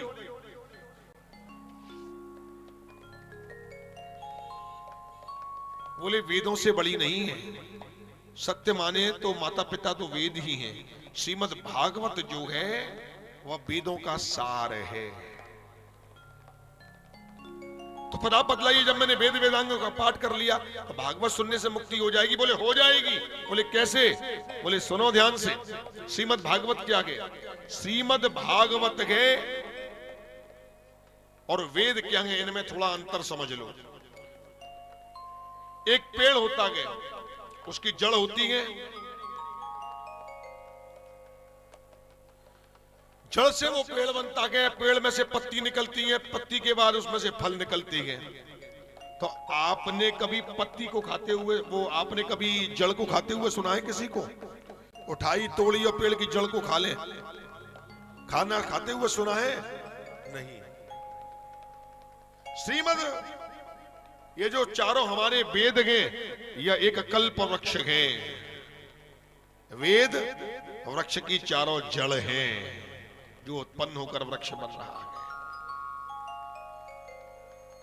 और वेदांग जो है वह उस कल्प वृक्ष में उत्पन्न होने वाली पत्तियां हैं। और श्रीमद् भागवत क्या है? श्रीमद् भागवत वह उस कल्प वृक्ष में से निकला हुआ वह फल है जिसको कि हम जैसे पाते गए और सहज में ही मुक्ति को प्राप्त कर लेती है। ऐसी श्रीमद् भागवत जी की पावन कथा है। श्रीमद् भागवतार मुक्ति सप्तावाचन कुरु। आप श्रीमद् भागवत जी का साप्ताहिक गान कराइए उनको निश्चित ही लाभ रहेगा। फिर क्या था? बोले आपसे बढ़िया और कौन भैया मिलेगा कथा के लिए? भाई व्यास जी तो चाहिए ही चाहिए। कौन चाहिए? बोले आपसे बढ़िया व्यास कौन? बोले श्रोता। बोले हमसे बड़ा श्रोता कौन मिलेगा? अब नारद जी जो 2 घड़ी से अधिक कहीं टिक नहीं सकते, आप बन गए यजमान। सुंदर व्यास मंच बनाया गया। कहा? क्योंकि 4 भाई संकादिक कहीं जाते नहीं, नारद जी कहीं ठहरते नहीं। अब कथा कैसे हो, कहां हो? तो स्थान नियुक्त किया गया। बद्रिकाश्रम से जितना दूर 4 भाई सनातन आए, भक्ति महारानी अपने ज्ञान वैराग्य के सहित नारद जी को लेकर के उतनी ही दूर वृंदावन धाम से पहुंची। गंगा जी का किनारा, पावन मायापुरी। सप्तपुरियों में एक पुरी मायापुरी, मधुपुरी मथुरा माया, मायापुरी हरिद्वार। आज भी माया देवी का वहां मंदिर है। साप्ताहिक वहां कथा आरंभ हुई। व्यास मंच बनाया गया। यजमान के रूप में मुख्य नारद जी विराजमान हुए। भक्ति महारानी अपने दोनों पुत्रों को ज्ञान वैराग्य को लेकर वहां पर विराजमान हुई। सभी देवता गण आए, व्यास वशिष्ठ आदि आदि बड़े बड़े संत महात्मा ऋषिजन वहां पर उपस्थित हुए।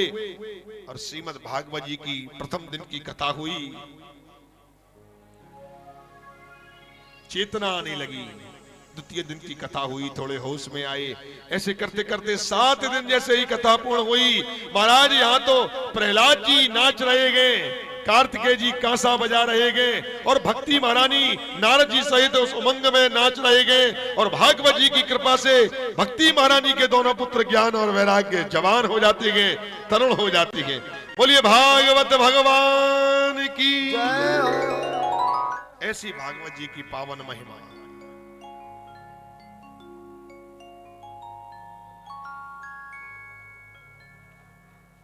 बोलिए बाल कृष्ण लाल की।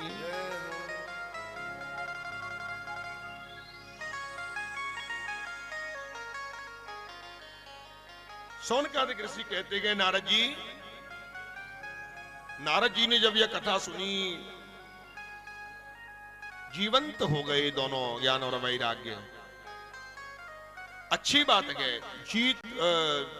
मुर्दे को भी जीवित करने वाली कथा श्रीमद् भागवत जी की कथा। लेकिन नारद जी एक बात और बतलाओ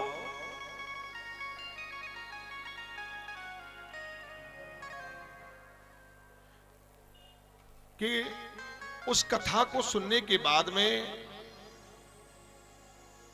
क्या मनुष्य सहज में मुक्ति को प्राप्त कर सकता है? तो यहां पर श्रीमद् भागवत जी में नारद जी के द्वारा बहुत सुंदर उपदेश दिए गए और मुक्ति का उपाय यहां पर विविध तरीके से बतलाया गया, जिसको कि हम नमन करके स्पर्श करके आगे कथाओं में चलते गए। शौनकादिक ऋषियों ने पूछा, सूत जी महाराज, बूढ़े लोगों को भी अमृत के समान पिलाकर भागवत पिलाई गई और जीवंत किया गया। जीवित लोगों के लिए ये कार्य करता गया, लेकिन मरने के बाद यदि कोई इसका पान करे या इसका गान करे तो उसका कुछ लाभ होगा कि नहीं होगा, ये बतलाओ, सीधी भाषा में बतलाओ। बोले बिल्कुल होगा। बोले कोई उदाहरण हो तो बतलाओ। बोले बिल्कुल है। बोले क्या? बोले ये ऐसी कथा है जो जीने के बाद भी और जीने के बाद भी। ये LIC का जीवन बीमा है। हाँ, LIC तो देर में असर करती है, ये जल्दी असर कर जाती है। जीने के साथ भी और जीवन के बाद भी। कैसे? कि तुंगभद्रा तटे पूर्वम, कर्नाटक क्षेत्र में तुंगभद्रा नाम की नदी बहती है। वहां पर एक पंडित जी रहते थे। पंडित जी का नाम था पंडित आत्मदेव शास्त्री।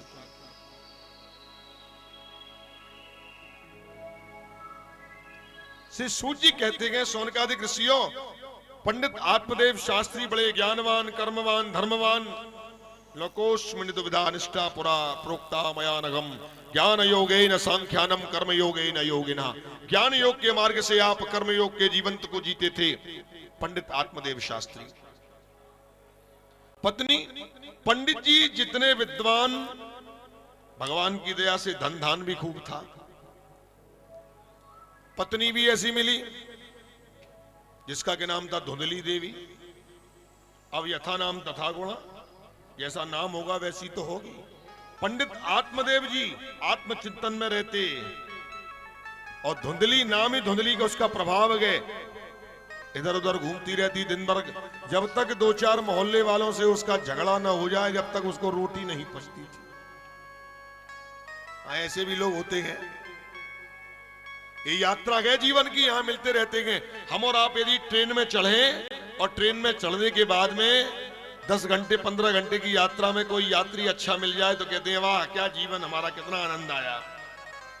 और महाराज कोई मिल जाए ना कोई खराब यात्री, लड़ने वड़ने वाला, कहते हैं अरे सारी हमारा रिजर्वेशन बेकार चला गया। कितना बेकार आदमी मिला, पूरा सब बेकार हो गया हमारा। तो ये जीवन है, यहाँ लोग तो आते ही जाते रहते हैं। तो धुंधली देवी का नाम, जैसा नाम वैसा गुण। पंडित जी के यहाँ सब कुछ था, पर पंडित जी के यहाँ पर संतान नहीं थी, पुत्र सुख नहीं था। और जिस घर में पुत्र नहीं, जा घर पुत्र सुख नहीं, तहां निपट अंधियार। उनके मन की चिंता को आप देखो, जिसके घर में बेटा नहीं है उस घर में कभी आप चले जाना, वो प्रसन्न नहीं मिलेगा। बेटा आपकी संपत्ति का मालिक तो है, लेकिन आत्मदाह में अंतिम समय, अंतिम लकड़ी देने का अधिकार भी पुत्र को ही है। इसीलिए पुत्र जरूर चाहिए, वंश वृद्धि के लिए पुत्र चाहिए।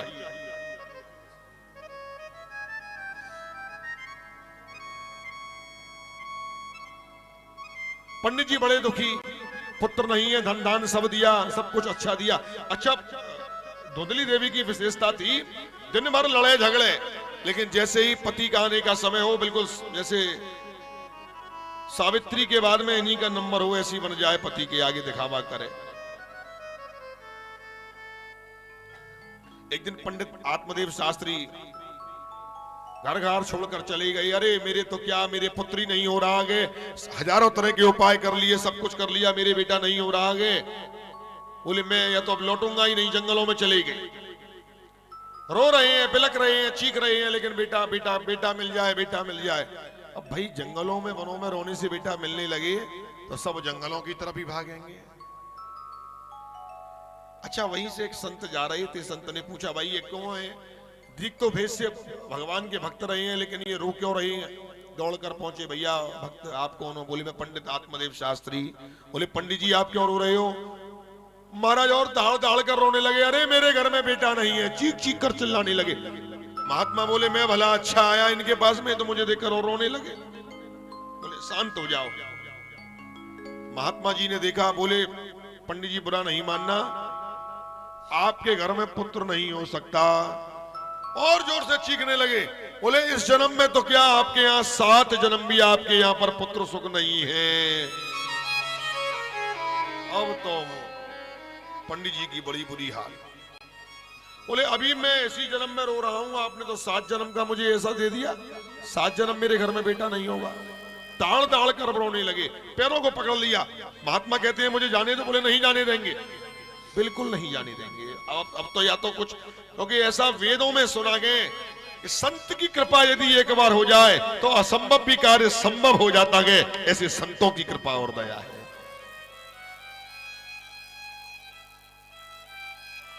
संत और संत में अंतर है। संत कौन? जो पराये के दुख को अपना बना लें और तो उसको सुखी कर दें। और संत कौन? जैसे कालनेमी, जो भेष तो बना लेते गए, आडंबर भी कर लेते गए, लेकिन सुख नहीं दे पाते किसी को, केवल अपने ही अपने में लगी रहती है।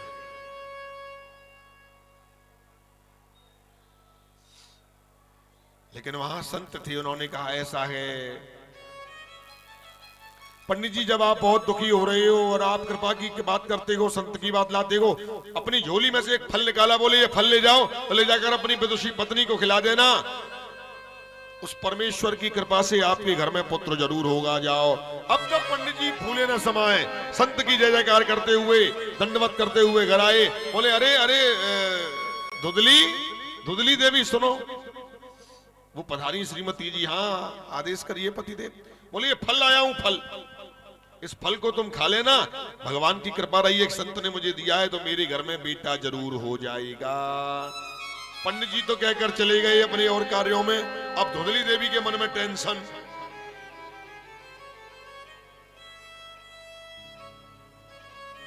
अब वो चिंता में घूम रही है, अरे मेरे बेटा पता नहीं किस बाबा जी के पास गए हैं, कौन सा फल ले आए, क्या पता इस फल में मुझे मारने के लिए जहर ही मिला दिया हो, मैं मर जाऊं, दूसरी पत्नी ले आए घर में।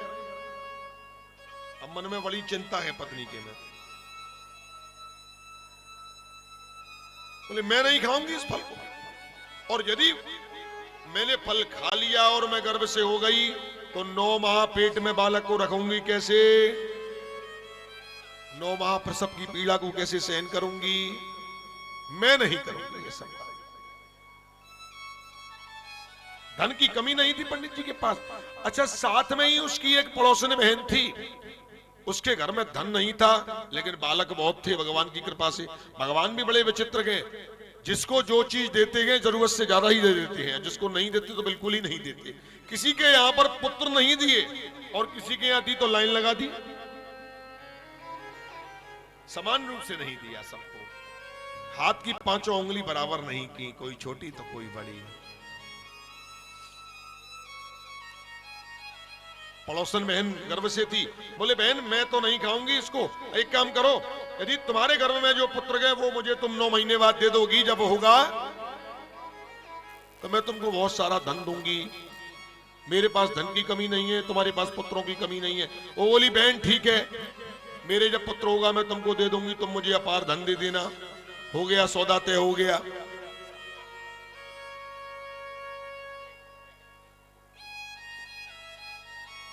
अब तो धुंधली देवी उस फल को तो खाया नहीं और पति के आगे आडंबर करने लगी। अच्छा, परीक्षा के तौर पर देखिए, जिसके घर में पुत्र नहीं होता तो नहीं होता है। पंडित आत्मदेव शास्त्री के घर में ऐसे कुछ योग बने हुए थे, पत्नी बांझ हुई जो हुई, साथ ही में उनके यहां एक गाय रहती थी, वो गाय भी बांझ हो गई, उसके भी कोई बछड़ा बचिया कुछ नहीं। परीक्षक के तौर पर धुंधली देवी ने उस गाय को फल खिला दिया। महाराज ऐसी कृपा हुई, इधर तो नकली गर्भ से हुई धुंधली देवी और असली गर्भ से वह गौ माता हो गई उस फल के प्रभाव से। 9 माह पश्चात सुंदर पड़ोसन के पुत्र हुआ, उसने चुपचाप ला करके दे दिया धुंधली देवी को। धुंधली देवी ने भी नकली पेट हटाकर उस पुत्र को ले लिया। पंडित जी दौड़कर आए, बोले पुत्र हुआ है, पुत्र हुआ है, धुंधली देवी के पुत्र हुआ है। पंडित जी पिता बन गए। अब तो आनंद ही आनंद पंडित आत्मदेव जी के यहां पर। सुंदर पुत्र हुआ, देवी कृपा से एक पुत्र गाय के भी हो गया। पूरा शरीर मनुष्य का था, लेकिन गऊ के उत्पन्न होने के कारण उसके जो कर्ण थे वो गऊ के समान हो गए। नामकरण का समय आया तो प्रथम नाम रखा गया गऊ के पुत्र का। जो गऊ के द्वारा पुत्र उत्पन्न हुआ उस पुत्र का नाम रखा गया गौकर्ण।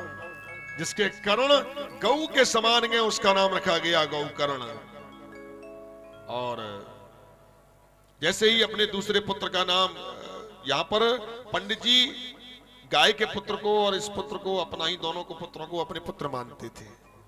जैसे ही इस धुंधली के पुत्र का नाम रखने का समय आया, बोले पतिदेव रुकिए, जन्म दिया मैंने, प्रसव पीड़ा सही मैंने, नाम रखने का अधिकार आपको क्यों? इसका नाम मैं अपने मन से रखूंगी। अरे बोले नाम रखने में क्या है देवी, तुम ही रख लो।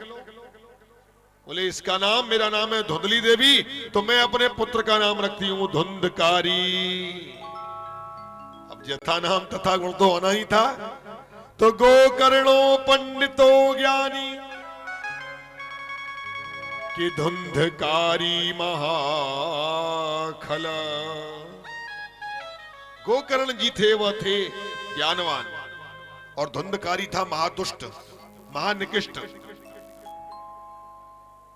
धीरे धीरे बड़े होने लगे, कभी झगड़ा करता, कभी चोरी करता, कभी कोई उद्दंडता करता, मदरा मज्जा सबका प्रयोग करने लगा। पंडित जी बहुत दुखी हो गए। बोले एक संत देव ने ठीक ही कहा था कि मेरे घर में पुत्र रत्न का सौभाग्य नहीं है, अब हो गया तो अब मेरे आगे ये चिंता। अब देखो, पहले तो बेटे की चिंता थी, नहीं हो रहा, अब हो गया तो बेटा अच्छा निकल जाए तो कष्ट, बुरा निकल जाए तो टेंशन। पंडित आत्मदेव जी बहुत परेशान, चिंता में बैठे हुए गए। एक दिन बिलक बिलक कर रो रहे थे, पुत्र की वजह से दुखी होकर। धुंधकारी मानता नहीं था। गोकर्ण जी पधारे, पिताजी को नमन किया। बोले पिताजी क्यों दुखी हो, क्या कारण है? बोले गोकर्ण क्या कहूं बेटा, तुम तो मेरे एक संस्कारी पुत्र हो, लेकिन जो मेरा वास्तविक पुत्र है धुंधकारी, वह सुनता नहीं है, चोरी करता है, मारपीट करता है, गाली गलौज करता है, मेरी नहीं सुनता। आज के समय में कोई भी संतान अपने माता पिता की नहीं सुनती, सुनने वाले बेटे बहुत कम पाए जाते हैं।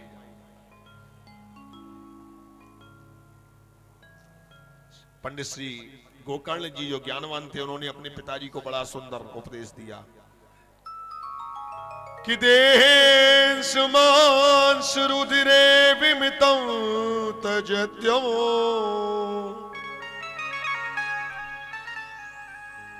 कि देहेंसमांस रुधिरे विमितं तजत्यो, जाया सुतादिषु सदा ममता विमुञ्चः, पश्यानि संस जगदिदं क्षणभङ्गुनिष्ठं, वैराग्य राग रसिको भव भक्ति निष्ठः। कि वैराग्य राग रसिको भव भक्ति निष्ठः।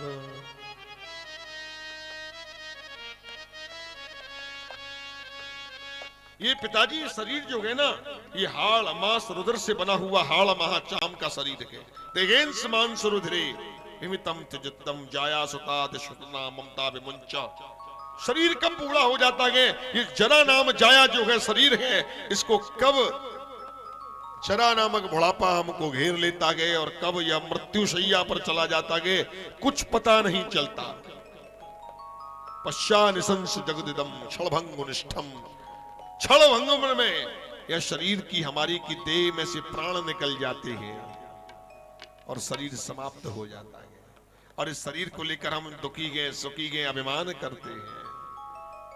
वैराग्य राग रसिको भव भक्ति निष्ठा। जीवन का सच्चा स्वार्थ जो है वह तो केवल परमार्थ में गए, और परमार्थ केवल भगवान के वैराग्य में गए, भगवान के भजन में है। इसीलिए पिताजी संसार के मोह माया के बंधनों को छोड़े, भगवान का भजन करें। अब उसी में सार गए, क्योंकि चौथे पन जाइए नृप कानन। चौथे समय में पन की ओर चला जाना चाहिए, भगवान का भजन करना चाहिए। पहले चार धाम यात्रा में लोग जाते थे तो लौटते ही नहीं थे। जो चार धाम की यात्रा करने जाते थे तो ये मानते थे कि अब तो वहीं पर शरीर पूरा हो जाएगा। लड़कपन खेल में खोया, जवानी नींद भर सोया, वानप्रस्थ कर्म में खोया, बुढ़ापा देख कर रोया। कब बुढ़ापा आ जाए पता नहीं चलता। ये लड़कपन खेल कूद में, जवानी में नींद बहुत आती है, जवानी नींद भर सोया, वानप्रस्थ कर्म में खोया। वानप्रस्थ का जब समय आता गए, 40 से लेकर के 60 का जब समय आता गया, 55-60 का, तो हम लोग अपने कर्म में ही खोए हुए हैं। बच्चे हमारे क्या करेंगे, हम आगे बुढ़ापा कैसे निकालेंगे, हम उसी चिंताओं में घूम रहे हैं। और जब बुढ़ापे में सोचा भजन करेंगे, तब बुढ़ापा देख कर रोया, हाथ पैर काम नहीं करते, भजन करने का मन करता कि भजन में मन नहीं लगता। तो जो भजन कर लो वो यही कर लो, जितना भजन कर लो यही कर लो। भजन कर मस्त जवानी में बुढ़ापा किसने देखा। ये बुढ़ापा का कोई अंत नहीं है, ये अनंत है। आप लोग ये बता सकते हो अमुक तिथियां आपका जन्म किस तारीख को हुआ, अमुक हमारे बेटे की शादी किस तारीख को हुई, हमारे घर में बेटा बेटी कब हुए, अमुक डेट हमको याद रहती है कि फलाना काम हमारा उस तारीख में उस समय हुआ था। क्या हमको कोई ये बता सकता है कि हमारे बाल सफेद कब हुए और हम पर बुढ़ापा किस तारीख को आया? क्या ये कोई जान सकता है? नहीं जान सकता। ये चंडवेग का हमला गए, जरा नामक कन्या आती गए। श्रीमद् भागवत जी में ये प्रसंग आता गए पुरंजन उपाख्यान के नाम से। जरा नामक बुढ़ापा आक्रमण कर देता गए, 9 द्वार वाली पुरी समाप्त हो जाती है और कब बूढ़े हो जाते हैं पता ही नहीं चलता। तो भजन जरूर करें, जब मिले जैसे मिले, जो समय मिल जाए भजन जरूर करें भगवान का। लोग सोचते हैं नहीं हम इस जगह बैठे, यदि किसी मंत्र उच्चारण को करना है तो आप आसन सिद्धि करें, आसन भी सिद्धि होती है। आसन सिद्धि बहुत जरूरी है। यदि आसन ही सिद्ध नहीं होगा तो आप बैठ ही नहीं पाओगे 4 घंटे। कभी पैर ऐसे करोगे, कभी ऐसे करोगे, कभी ऐसे करो, यही चलता रहेगा जीवन में। आसन सिद्धि यही होते हैं। आप ये ना माने कि हमको गृहस्थ छोड़ना है। संसार में सबसे बड़ा धर्म है गृहस्थ धर्म, इससे बड़ा कोई धर्म नहीं है। सबसे बड़ा धर्म है गृहस्थ धर्म, जिसमें कि आप हैं, लेकिन उस गृहस्थ धर्म में प्रभु का स्मरण करते चले, हानि लाभ होते हैं रघुनाथ की कृपा से।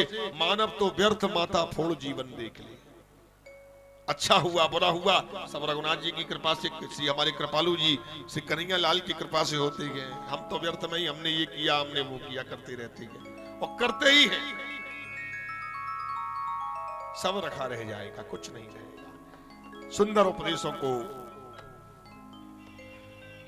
जैसे ही अपने पुत्र के द्वारा प्रदत्त करके पंडित आत्मदेव शास्त्री जी ने सुना, पंडित जी चले गए सन्यास को और वन में चली गई और प्रभु कृपा से भगवान की खूब भक्ति की, भजन किया।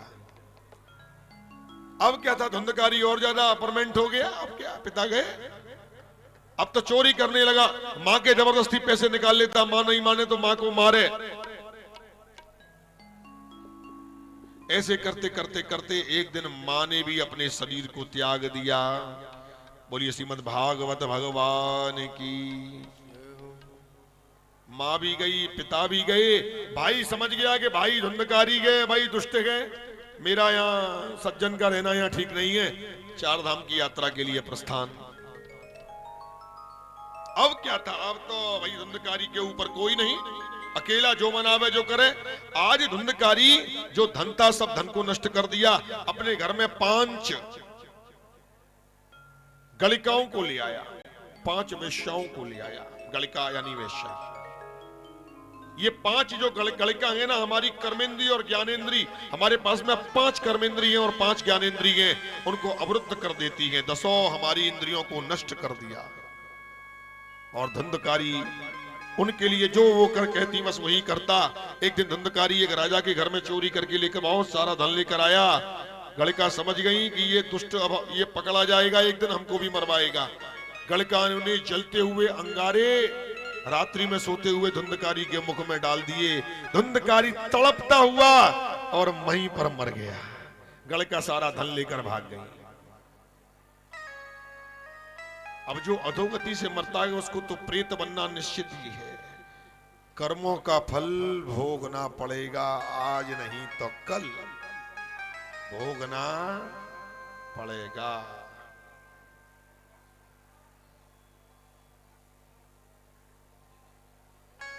पंडित जी के जिस घर से भजन हवन की आवाजें आती थी, आज पंडित जी के घर से आज भूत प्रेतों की आवाज आती है। कोई वहां पर नहीं जाता। तीर्थ यात्रा में अचानक जानकारी मिली पंडित जी को, गोकर्ण जी को। गोकर्ण जी दौड़े चले आए, रात्रि में आकर घर में रुके। अपने पिताजी के घर को जो बदहाल हालत में था उसे खोला, रात्रि में शयन किया। जैसे ही शयन सैया पर सोए, कभी हिरण की आवाज आवे, कभी मृग की आवाज आवे, कभी बकरे की आवाज आवे, कभी कोई सिंह रूप में दिखाई दे डराने का, कभी भैंसे के रूप में डरावे, कोई आकर बार बार उनको डरावे। उनकी नींद खुले। पंडित जी ने आसन सिद्धि करके जल लिया और बोले, भाई कौन हो और मुझसे क्या चाहते हो? या तो मेरे सामने आओ, नहीं तो मैं तुमको अभी नष्ट भी कर सकता हूं, बंधन में भी ले सकता हूं। तभी आत्मस्वरूप अपने भाई के आगे धुंधकारी आया और हाथ जोड़कर कहने लगा, अरे भैया ये कोई और नहीं, तुमसे वार्ता करने के लिए मैं तुम्हारा भाई धुंधकारी और यहां प्रेत योनि में पड़ा हुआ हूं, मेरी मुक्ति कराओ। गोकर्ण जी कहते हैं, भैया तुम्हारी मुक्ति के उपाय तो मैंने बहुत कर लिए। मैं गया जी भी गया, मैं चारों धाम में भी गया, तुम्हारे सारे कर्म मैंने कर लिए, लेकिन तुम्हारी मुक्ति नहीं हुई। तुम्हारी मुक्ति तो हो जानी चाहिए। बोले, भैया मैंने इतने पाप किए गए कि एक बार नहीं आप 100 बार भी गया जी हो आइए तब भी मेरा श्राद्ध कर लीजिए, लेकिन मेरी मुक्ति नहीं हो सकती है। मैंने जीवन में केवल पाप ही पाप किया और कुछ किया ही नहीं।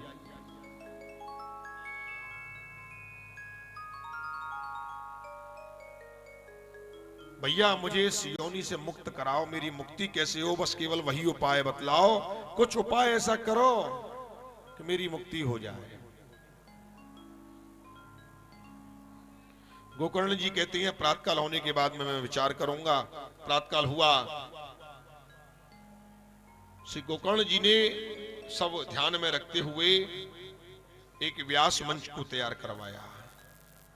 श्रीमद् भागवत कथा यहां पर धुंधकारी की मुक्ति के उपाय के लिए करना उन्होंने उचित समझा। श्रीमद् भागवतान मुक्ति सप्ताहवाचन कुरु, जो 7 दिनों तक कितना भी घनघोर पापी हो और बैठकर एकटक ध्यान से यदि श्रीमद् भागवत जी की कथा सुने तो उसकी मुक्ति होना निश्चित ही हो जाती है। ऐसा श्रीमद् भागवत जी की पावन कथा का सार है।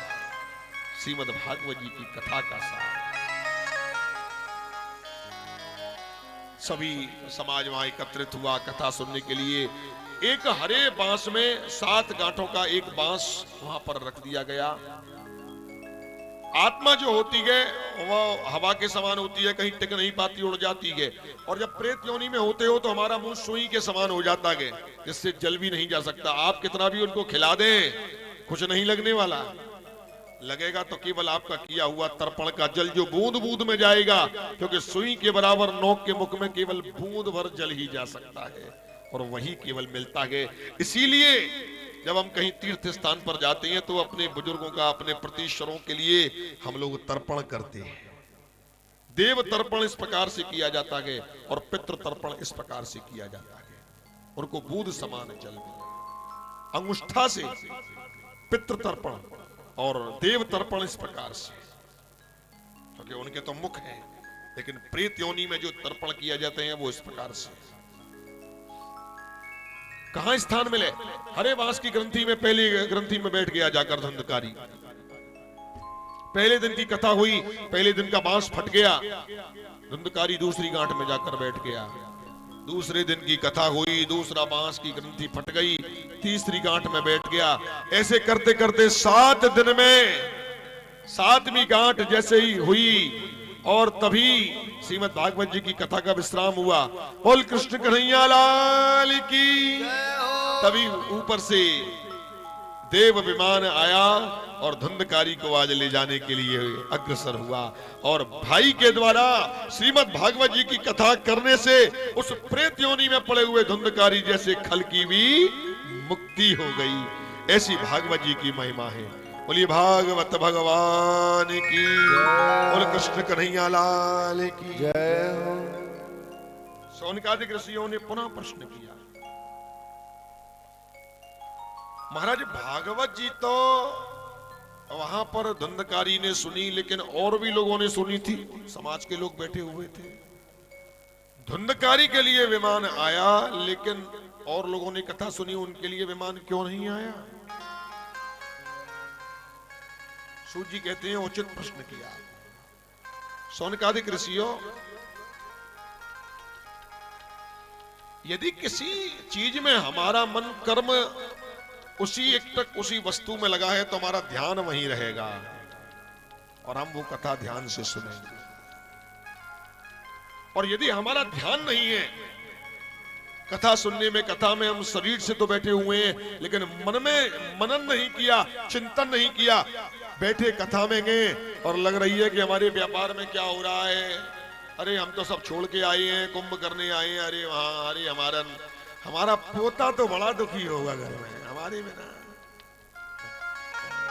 हमारी नातनी तो ज्यादा ही रो रही होगी।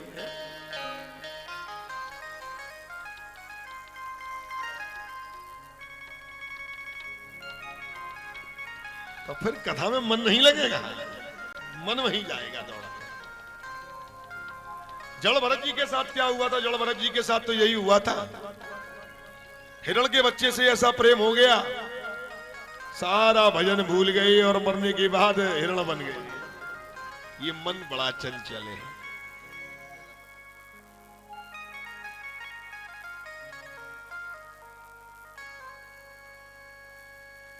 तो इसलिए उन सब का उद्धार नहीं हुआ और धुंधकारी ने वह कथा ध्यान से सुनी, इसलिए उसके लिए देव विमान आया।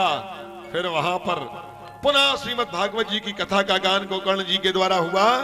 और आज एक विमान नहीं, जितने भी जन बैठे हुए थे सभी ने कथा ध्यान से सुनी और सबके लिए देव विमान आया और सब बैठकर प्रभु की भक्ति को लीन होकर प्राप्त हुए। बोलिए कृष्ण कन्हैया लाल की जय हो। सबकी मुक्ति वहां पर हुई। ऐसे भगवान श्री कृष्ण की श्रीमद् भागवत की कथा जो वामांगमयी प्रतिस्वरूपा है, आपने महात्मा की कथा को सूक्ष्म रूप में श्रवण किया।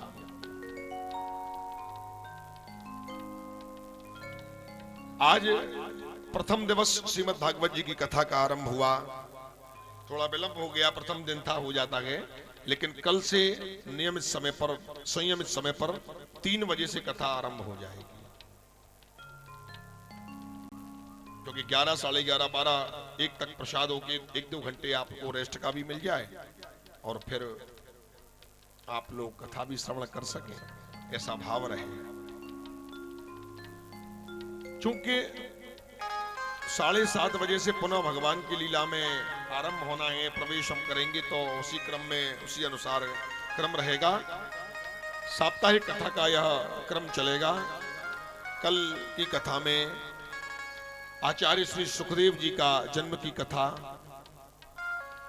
श्री परीक्षित जी को श्राप लगना एवं श्री सुखदेव जी के द्वारा श्रीमद् भागवत जी की कथा श्रवण कराने की कथा का आनंद रसपान आप सभी लोग इस साप्ताहिक कथा में करेंगे। कुंभ स्नान आप लोग खूब करें। मकर भर यानी 1 माह स्नान करें, दर्शन लाभ करें, दरस परस मज्जन कर पाना। दर्शन, परसन, मज्जन और पान, ये चारों चीज दी हुई हैं। दरस परस मज्जन पर पाना। मज्जन यानी स्नान करना, दर्शन यानी दर्शन करना, परसन यानी उसको ग्रहण करना और पाना उसका पान करके जीवन को धन्य करना। ये चारों ही चीजें हैं। तो त्रिवेणी का आप लोग दर्शन कर रही गए, स्नान कर रही गए। अभी एक पर्व अभी बहुत बड़ा आने वाला है, तृतीय और अंतिम शाही स्नान। 3 शाही अमृत राजशाही स्नान जिसको कहा जाता है, संत जन करते हैं, मेहनत लोग करते हैं। 3 तारीख बसंत पंचमी को होगा। उसके बाद राजशाही स्नान तो विश्राम हो जाएंगे। पर्व स्नान 12 तारीख को होगा। लोग समझते नहीं है, भ्रांति फैलाते हैं 26 को भी शाही है। नहीं, जो 1 माह कल्पवास कर रहे हैं उनका 12 फरवरी को 1 माह का कल्पवास संपूर्ण हो जाएगा और वह स्नान करने के बाद अपने अपने ग्रहों को प्रस्थान करेंगे। 12 फरवरी ऋषि समेत श्रवणे मुनि वृंदा, 1 बार वर्म कर नहाए, सब ऋषि आश्रम ही सिधाए। उनका कार्य वहां सफल हुआ, संपन्न हुआ। जो शैव हैं और सन्यासी हैं वह शिवरात्रि तक के पर्व में रुकती हैं। लेकिन वर्तमान समय में यह देखा जा रहा है कि बड़े बड़े अखाड़े जो हैं, कोई 14 तारीख को कुंभ विश्राम की घोषणा कर रहा है, कोई 16 को कर रहा है, कोई 12 को कर रहा है। 20 तारीख तक भी नहीं पहुंच रही हैं, तो 26 तो बहुत बड़ी बात हो गई। हाँ, 26 का महाशिवरात्रि का पर्व स्नान का पर्व है। जो बाद में आकर करना चाहे तो घर से आकर कर सकती है, लेकिन कल्प भरवास करने का फल जितना ब्रह्मा जी को पूरे 1 दिन में तप करने का फल मिलता है, उतना फल हमको 1 महीने इस गंगा जी के तट पर, त्रिवेणी के पावन तट पर रहकर भजन करने का कल्पवास का मिलता है। इसलिए हम और आप सभी कल्पवास करने के लिए यहां पर आए हैं। 1 माह जो हम यहां रहेंगे, 1 दिन ब्रह्मा जी के तप के बराबर फल हमको प्राप्त होता है। और आप समझ लीजिए कि ब्रह्मा जी केवल सत्य की उपासना करते हैं, केवल धर्म की उपासना करते हैं, उनका तप कितना होगा।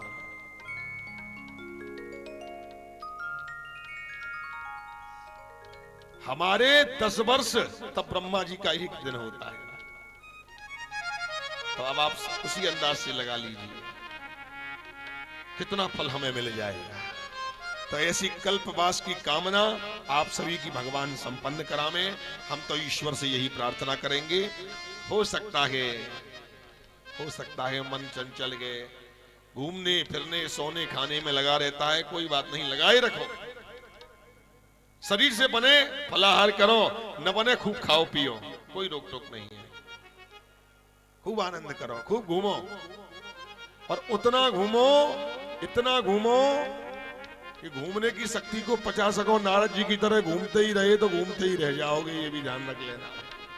इसलिए जितनी आवश्यकता लगे उतना घूमो। ज्यादा घूमना भी ठीक नहीं होता, कभी कभी बैठना भी ठीक होता है। तो आज के सत्र में हम इतने में ही कथा का विश्राम देंगे। कल यहां से आगे की कथा ठीक 3 बजे से श्रीमद् भागवत जी की 2 दिवस की कथा आरंभ हो जाएगी। आज महात्मा की कथा का आपने श्रवण किया।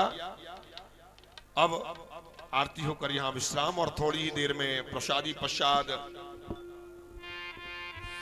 भगवान की दिव्य रासलीला आज आपको दर्शन कराई जाएगी। तो आप उसका आनंद लेंगे। अब यहाँ पर भगवान की आरती के लिए सभी लोग पधारे और भगवान की आरती।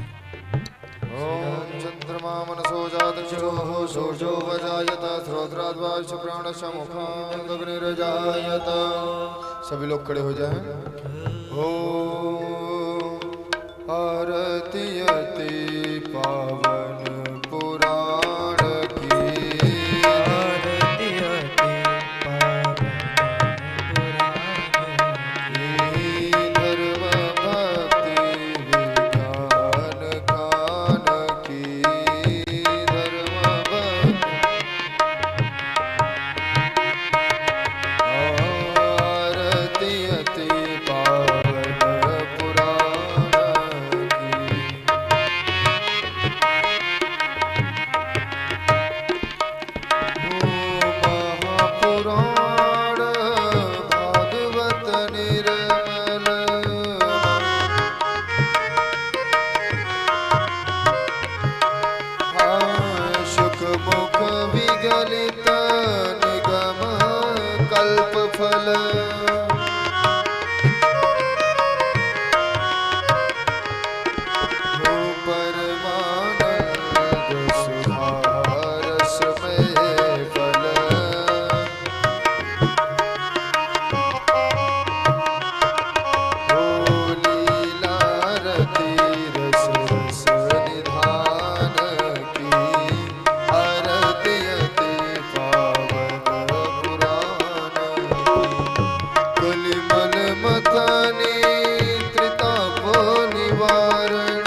सेवक